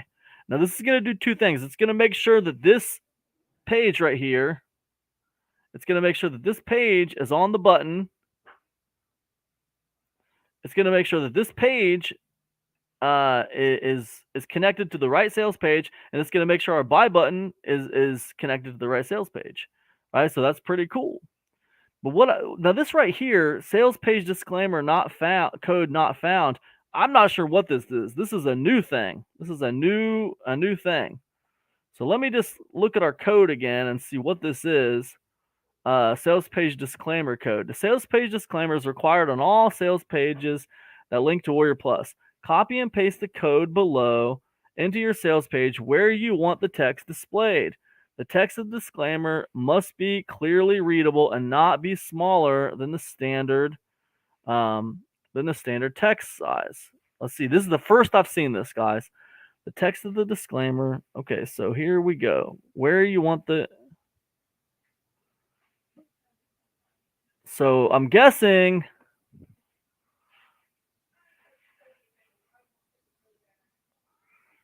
Copy and paste the code below into your sales page where you want the text displayed. The text of the disclaimer must be clearly readable and not be smaller than the standard. Okay, so let's take this. I'm a little bit, confused about this one, about how to put it. I'm not sure if I'm supposed to put my disclaimer in between here or what. I see we got an image here. We're gonna experiment here, guys. We're gonna get in here. Here's where my earnings. Here's my disclaimers are right here. So let's do this. Let's put an HTML box down here, okay, and we're gonna put center, right, and then we're gonna put this, right, and we're gonna see what it is, right, because I'm not sure. Okay, so we're gonna look at this. Let's just I'm I want to see what this looks like in a preview because I'm not sure what I'm looking at here right now. So we don't need that. Okay, let's go ahead and pause that and then come down here and take a look at what we got. Okay, here we go. Disclaimer: WarriorPlus is used to help manage the sales of products on the site. While WarriorPlus helps facilitate the sale, all payments are made directly to the product vendor. Okay, perfect. That's totally fine. That's totally fine. Okay, that's what they wanted. No big deal. So that's in place now. That's in place now. All right, and I'm totally cool with that. That's their disclaimer. They wanted it in place. Okay, so I'm not sure if they're going to want it in place on every single funnel page or not, but that's in place now on the sales page. So let's go ahead and see what that looks like. And let's see if now we got it. It's all verified. We got green lights, all green lights. Perfect. Okay, so we're good to go. So let's go ahead and move on to OTO1. So we're going to move on, guys. We're moving on to OTO1. We'll save this one more time for good measure. Make sure everything's cool. We got a little thing popped up. All right. I use something called Thrive Architect to build these pages. Doesn't matter what page builder you might use. Whatever works best for you. So this is OTO1. All right. So we need to replace this buy button. So we were OTO1. Let's get our it looks like we got a sales page disclaimer again. So I'm not sure if we need, what I usually do is I just run through these. I'm not sure if we're going to put a sales page disclaimer on every single page or not. I'm not sure. We're going to find out. So anyways, let's go ahead. I'm going to go to clean, switch it to orange. And we're going to come over here. Okay. And put it right here. Boom. Just like that. I'm going to go ahead and guess that they want a, I'm going to go ahead and guess that they do want it, but I'm not sure. We're going to find out. I'm going to go ahead and save that, but we still got to put a no thank you button, right? This little button here needs to be, this button here needs to be fixed too. So that is gotten right here. No thanks. All right, so very cool. Let's go ahead and adjust this.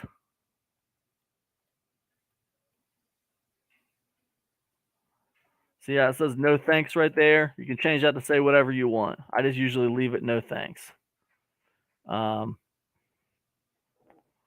let's put this to the test. Everything's been changed, and that's done. So let's see what it says on OTO1. Okay, yeah, they want a sales page disclaimer on every single page. Everything else is checked out. 2 green lights and 1 red. So let's go ahead and get our sales page disclaimer up as well for OTO1. So we're going to go ahead and copy that. Let's put our sales page disclaimer down here right above our refund policy. We'll put it right here. Okay. And we're going to center it. And just like that, easy does it. Easy does it. All right, very cool. All right, let's go ahead and close this, and I'm sure that will be just fine now.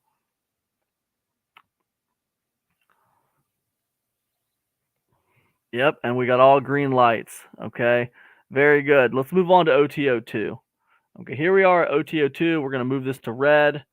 Okay, I'm going to go ahead and make this a clean button, and we're going to go ahead and copy this. Okay, let's go ahead and open up OTO2 here.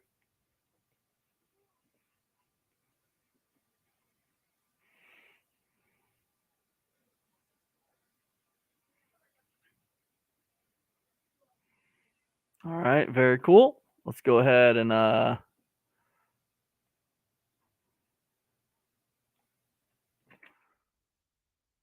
buy button is in place. Let's get the no thanks link. Let's get the no thanks link.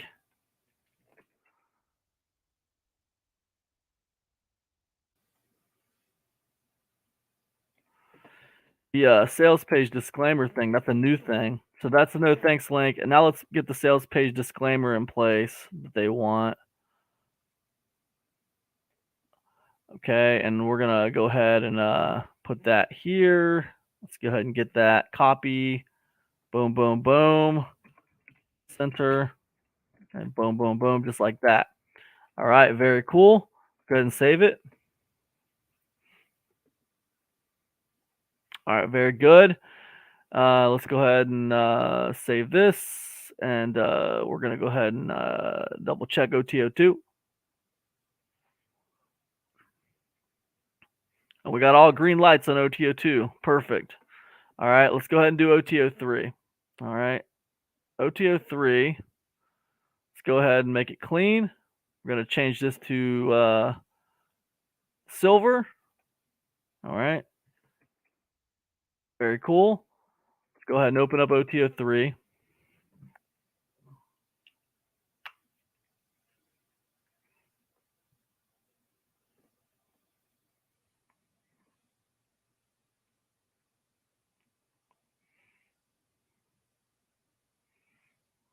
All right. So we're going to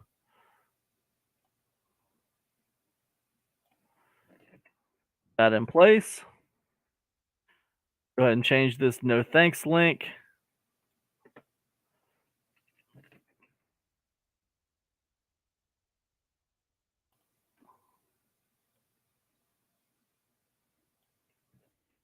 All right, very cool. And then we're gonna do a our disclaimer that they want, sales page disclaimer, and we're gonna put it right above our refund policy here. All right, and we're gonna center like that.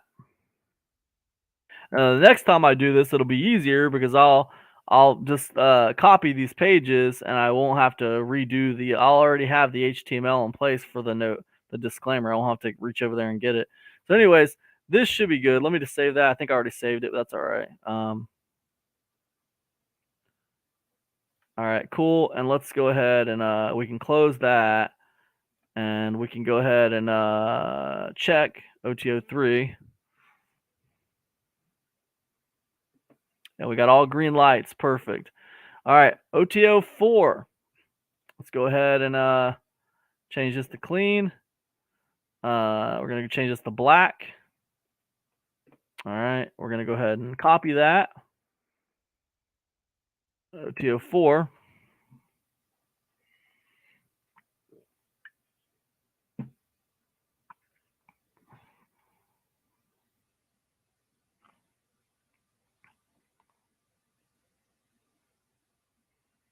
All right, very cool. Let's go ahead and change this buy button. All right, we're going to change this. Now, you guys notice how the buy buttons look similar. They already look similar to what I'm putting in place, and that's because these sales pages, I just cloned them from my last launch. So they have buy buttons and stuff in place for my last launch, not for this launch. So even though the colors are the same, the reason the colors are the same is because I use the same system as I'm using now. But I still need to change like what is actually there because they need to go to the right places. And the good part about that is, you know, when you verify, if you haven't changed it to the right thing, you won't get all green lights on the verification. If it's not right, it'll tell you it's not right. It's a really nice system for checks. It's a really nice verification system, you know. So, and then ah,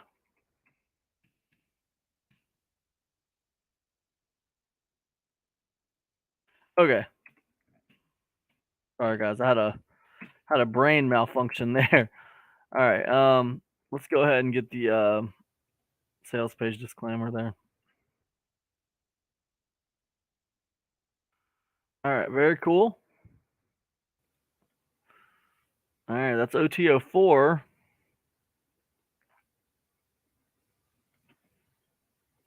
All right, and let's go ahead and verify that. And we're only gonna have 2 left.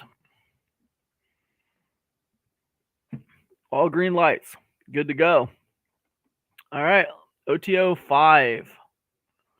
Okay, we're gonna change this to clean. We're gonna make this blue. All right, we're gonna copy that, and we're going to come over here to OTO 5.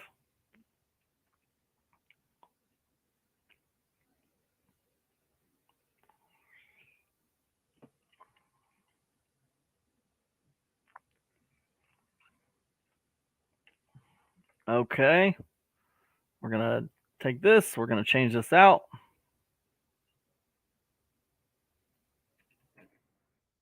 Boom, just like that. We're gonna take this no thanks link. We're gonna change it out to the new no thanks link. Okay, and we just like this.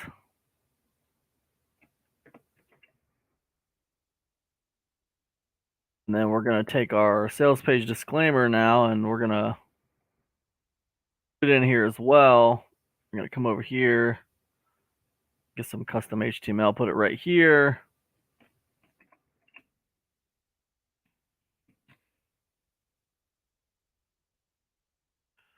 Save it.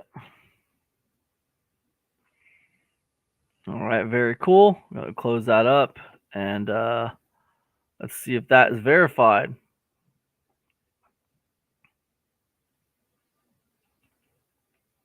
And you see we got all green lights. Fantastic. Let's go ahead and go to OTO 6. So let's get our code. We're gonna change this to the green. We're gonna change this to clean. And like I said, guys, these are just personal preferences. You can change it to whatever you want as far as the colors and the look and stuff of it. So anyways, we're gonna get this. We're gonna copy it. Coming over to OTO 6. You might think, well, why can't I use the same buy buttons that I used on the last ones if it's the same product? And the reason why you can't do that is because the buy buttons are linked to the offer, not the products. And the reason why is because the buy button, whether they buy or don't buy, the buy button is going to activate where they go, right? It's like they're if they buy this, it's going to trigger them to go to the next thing in the funnel, right? And that's going to be a different page than with the last offer anyways. So, all right. All right, no thanks link.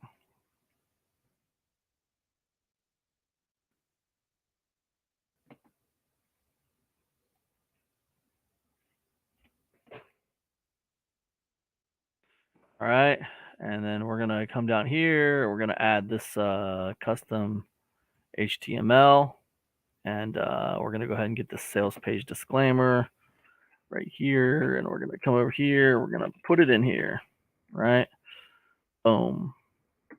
You might wonder why I put that little HTML code that says center before I add the code they're adding, and that's just so it's centered. That's all it is.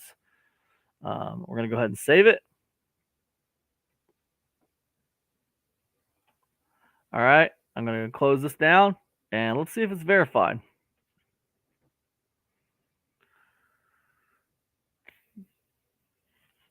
Okay, now it's all set up, all green lights. So now we've listed our products on WarriorPlus, and we've listed our offer on WarriorPlus. Okay, the next step is to update the JV page. All right, so how do we do that?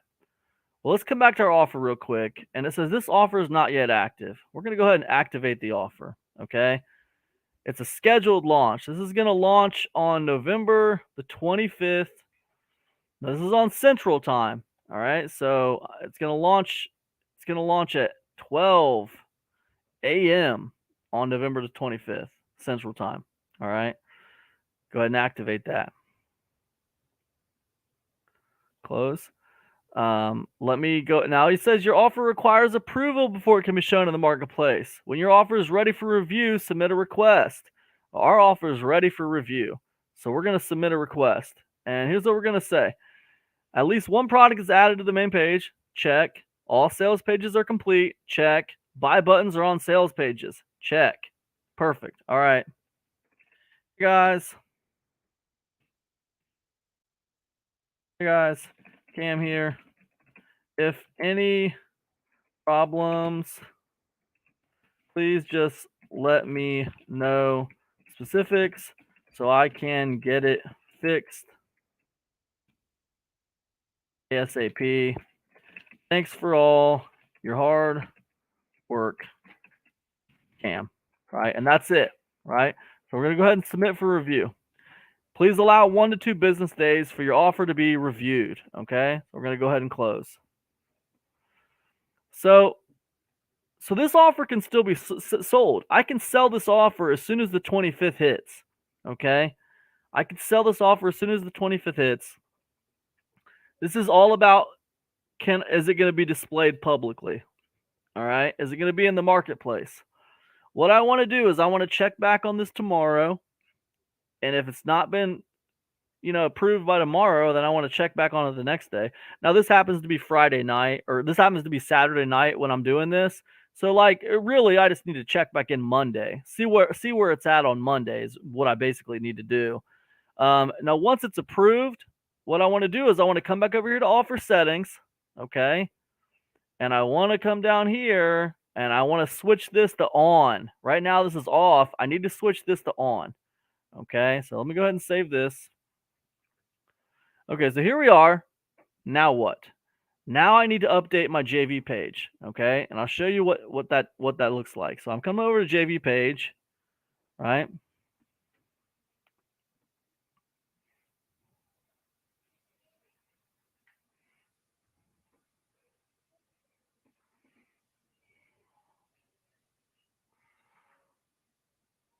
And there's a spot on my JV page where it says get affiliate link, okay?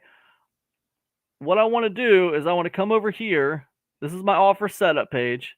I want to come over to settings and I want to see where it says affiliate sign up page. I want to click on that because now I got an affiliate sign up page, right? And I want to copy this link, right? That's my affiliate sign up page for this offer, right? Pretty cool. So what I'm going to do is I'm going to come back over to my, I don't need this anymore. This is my JV right here. I want to add that target URL, right? And I come down here where it says get affiliate link. We're going to add it here too, right? And then come down here, wherever I got this button, I want to add it, right? And I'm going to save it. All saves, all changes saved. All right. So the JV page has been updated. So now what, right? Now what's the deal? Okay, so the stuff I got on WarriorPlus is pretty much done. One other thing I'd like to do, guys, is I'd like to add a contest to this, just a for fun contest. So if we come down here to vendor and affiliate contests, I can look at a contest I've added in the past, and I can see what it is, right? And I can add a new contest. I'll just use that one for a kind of a go by or whatever. I'll come down here and I'm going to add a new contest, right? And this is going to be my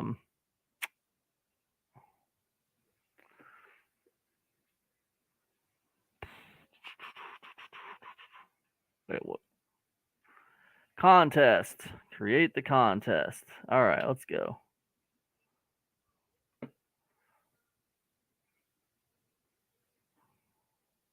I feel like I'm missing half of my, confessions, automatic 14.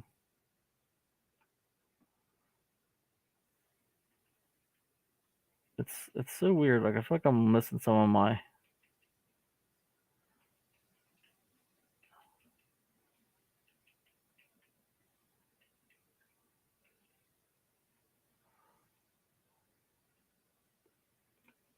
Huh.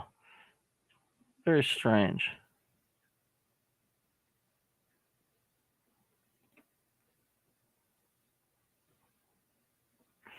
Well, we are gonna not. Let's see here. I should have an offer associated with this.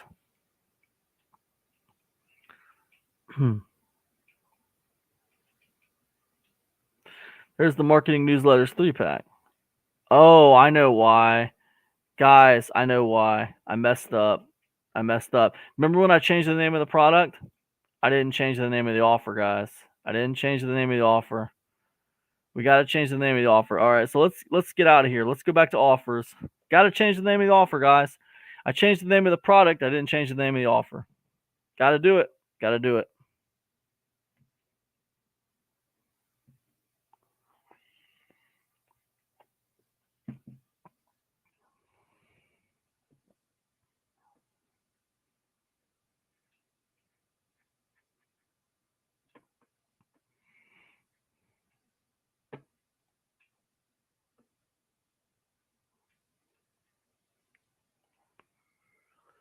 Okay, very cool. Let's go ahead and come over here to offer. Marketing newsletter 3-pack. I want to change the name of this offer to TLR, right? Marketing newsletter.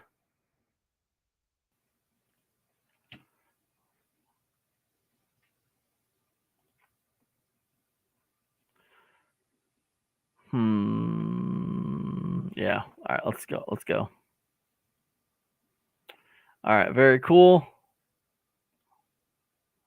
This is let's go ahead and take this back to okay, let's go back to affiliate contest again real quick. Okay. All right, so now let's go ahead and start a new contest. Okay. Offers right there. Marketing newsletters 3-pack. All right, products. All products. Contest name. Marketing newsletters 3-pack. Bragging rights contest. All right. And we're gonna go sales. Why do I go sales? I go sales because I want to incentivize people to get more sales and not necessarily just get more revenue in the funnel. The more sales they make, the more leads I get. So my motivation is leads. So that's why I say more sales. So that's why. So and I'll just copy and paste this description here. And I'm going to change this for the marketing newsletters 3-pack product launch, right? And then when's the start date? It's going to be the 25th of November. It's going to be at 00 a.m. right? This is Central Time here, guys. The end date is going to be so the contest is actually going to end on the 28th. It's going to be 25th, 26th, 27th, and 28th. But this is going to end on the 29th at the very beginning of the day. Okay. So it's basically going to end at midnight Central Time or 1 a.m. Eastern Time. Okay. The max winners will have 3 max display. It doesn't really matter. You can 10. We're gonna allow public, and I'm not gonna allow teams. I'm not a real big fan of affiliate teams, and it's, So here we go. We're gonna create the contest. Now that's significant about the contest because when you create a contest, you can look at Launch Calendar as an affiliate,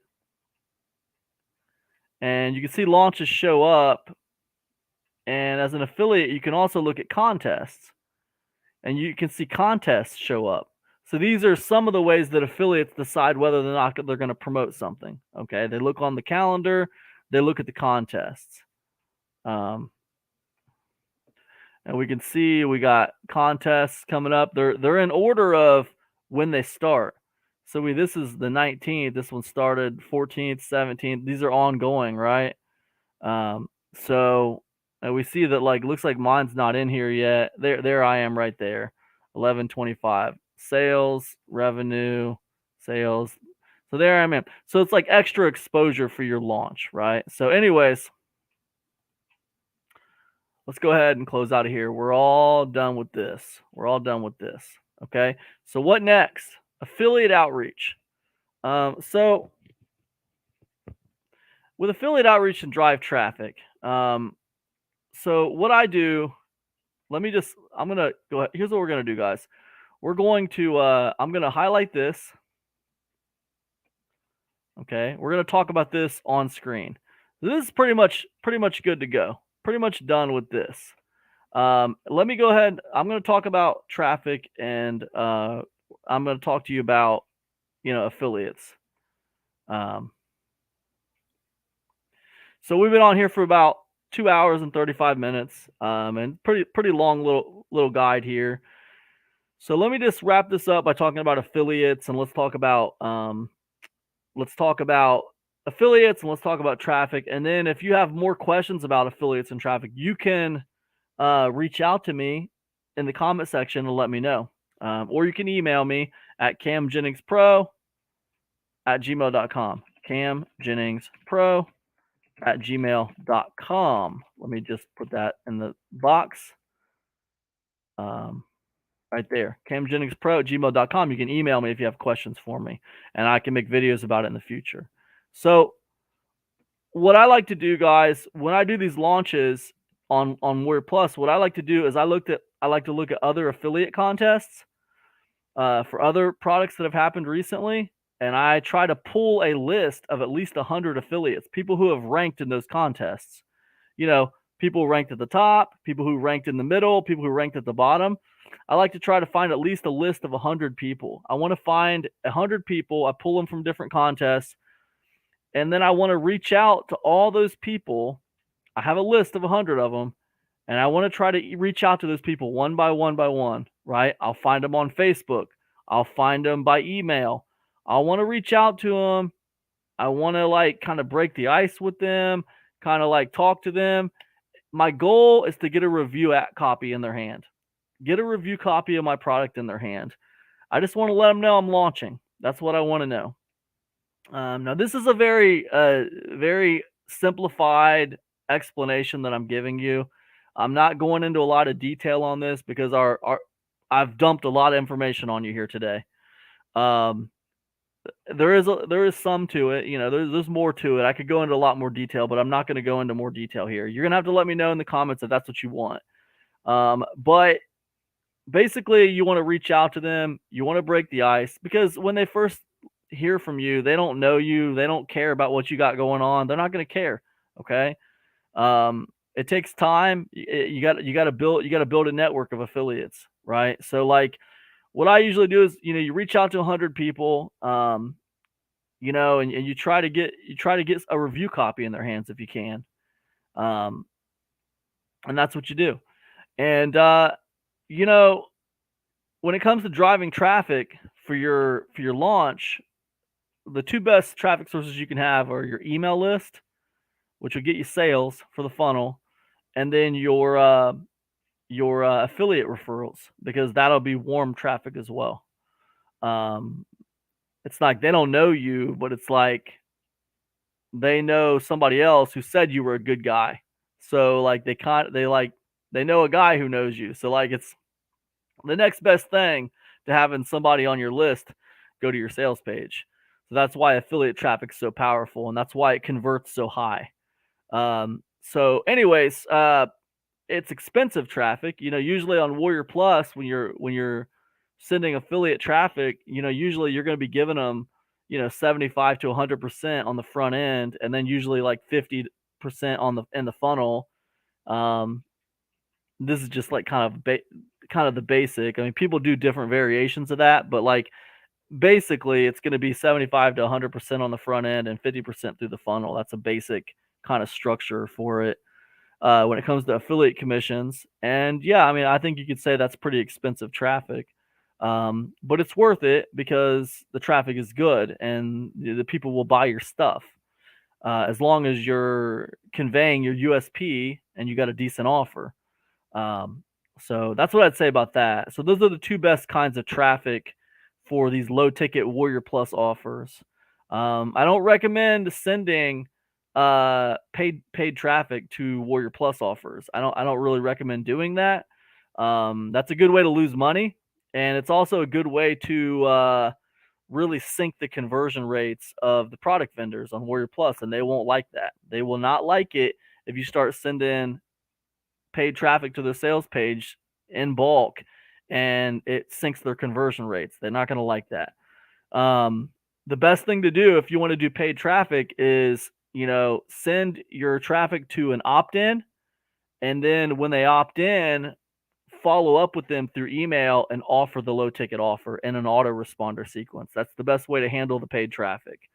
Don't send the paid traffic directly to the low ticket offers. Okay, that's what I would do. If you want to have like a bridge page, like once they opt in, and then you can have like a bridge page where you offer the low ticket and say, hey, I just sent you your free thing via email. While you're waiting, you should check this offer out. It's really good. It's highly related to the free thing you just got.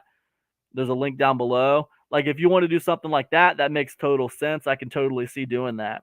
And that's fine. But definitely vet the paid traffic with an opt-in, right? And also it only makes sense because like why would you spend money on paid traffic and not have them opt in? Like that, you're just going to waste money. I mean, you're lowering your chances of actually recouping your ad costs.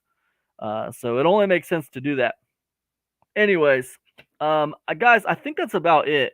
We went through the whole process, and that's how you do it, man. And this is right now. I'm recording this. It's November 19th, 2022. I'm recording this guide basically for 2023. This guide should still be completely good for all of 2023, unless they do some major update or something. But for the most part, this guide should be able to get you through launching low tickets on Warrior Plus in 2023. So that's what it's for. Anyways, if you like this video, give me a thumbs up, subscribe to this channel, and don't forget, ask me questions. And if I know answers, I will make videos up for you guys. All right. I'm going to be doing a lot of videos on this channel in 2023. And let's see if we can get it going. All right, guys. Peace.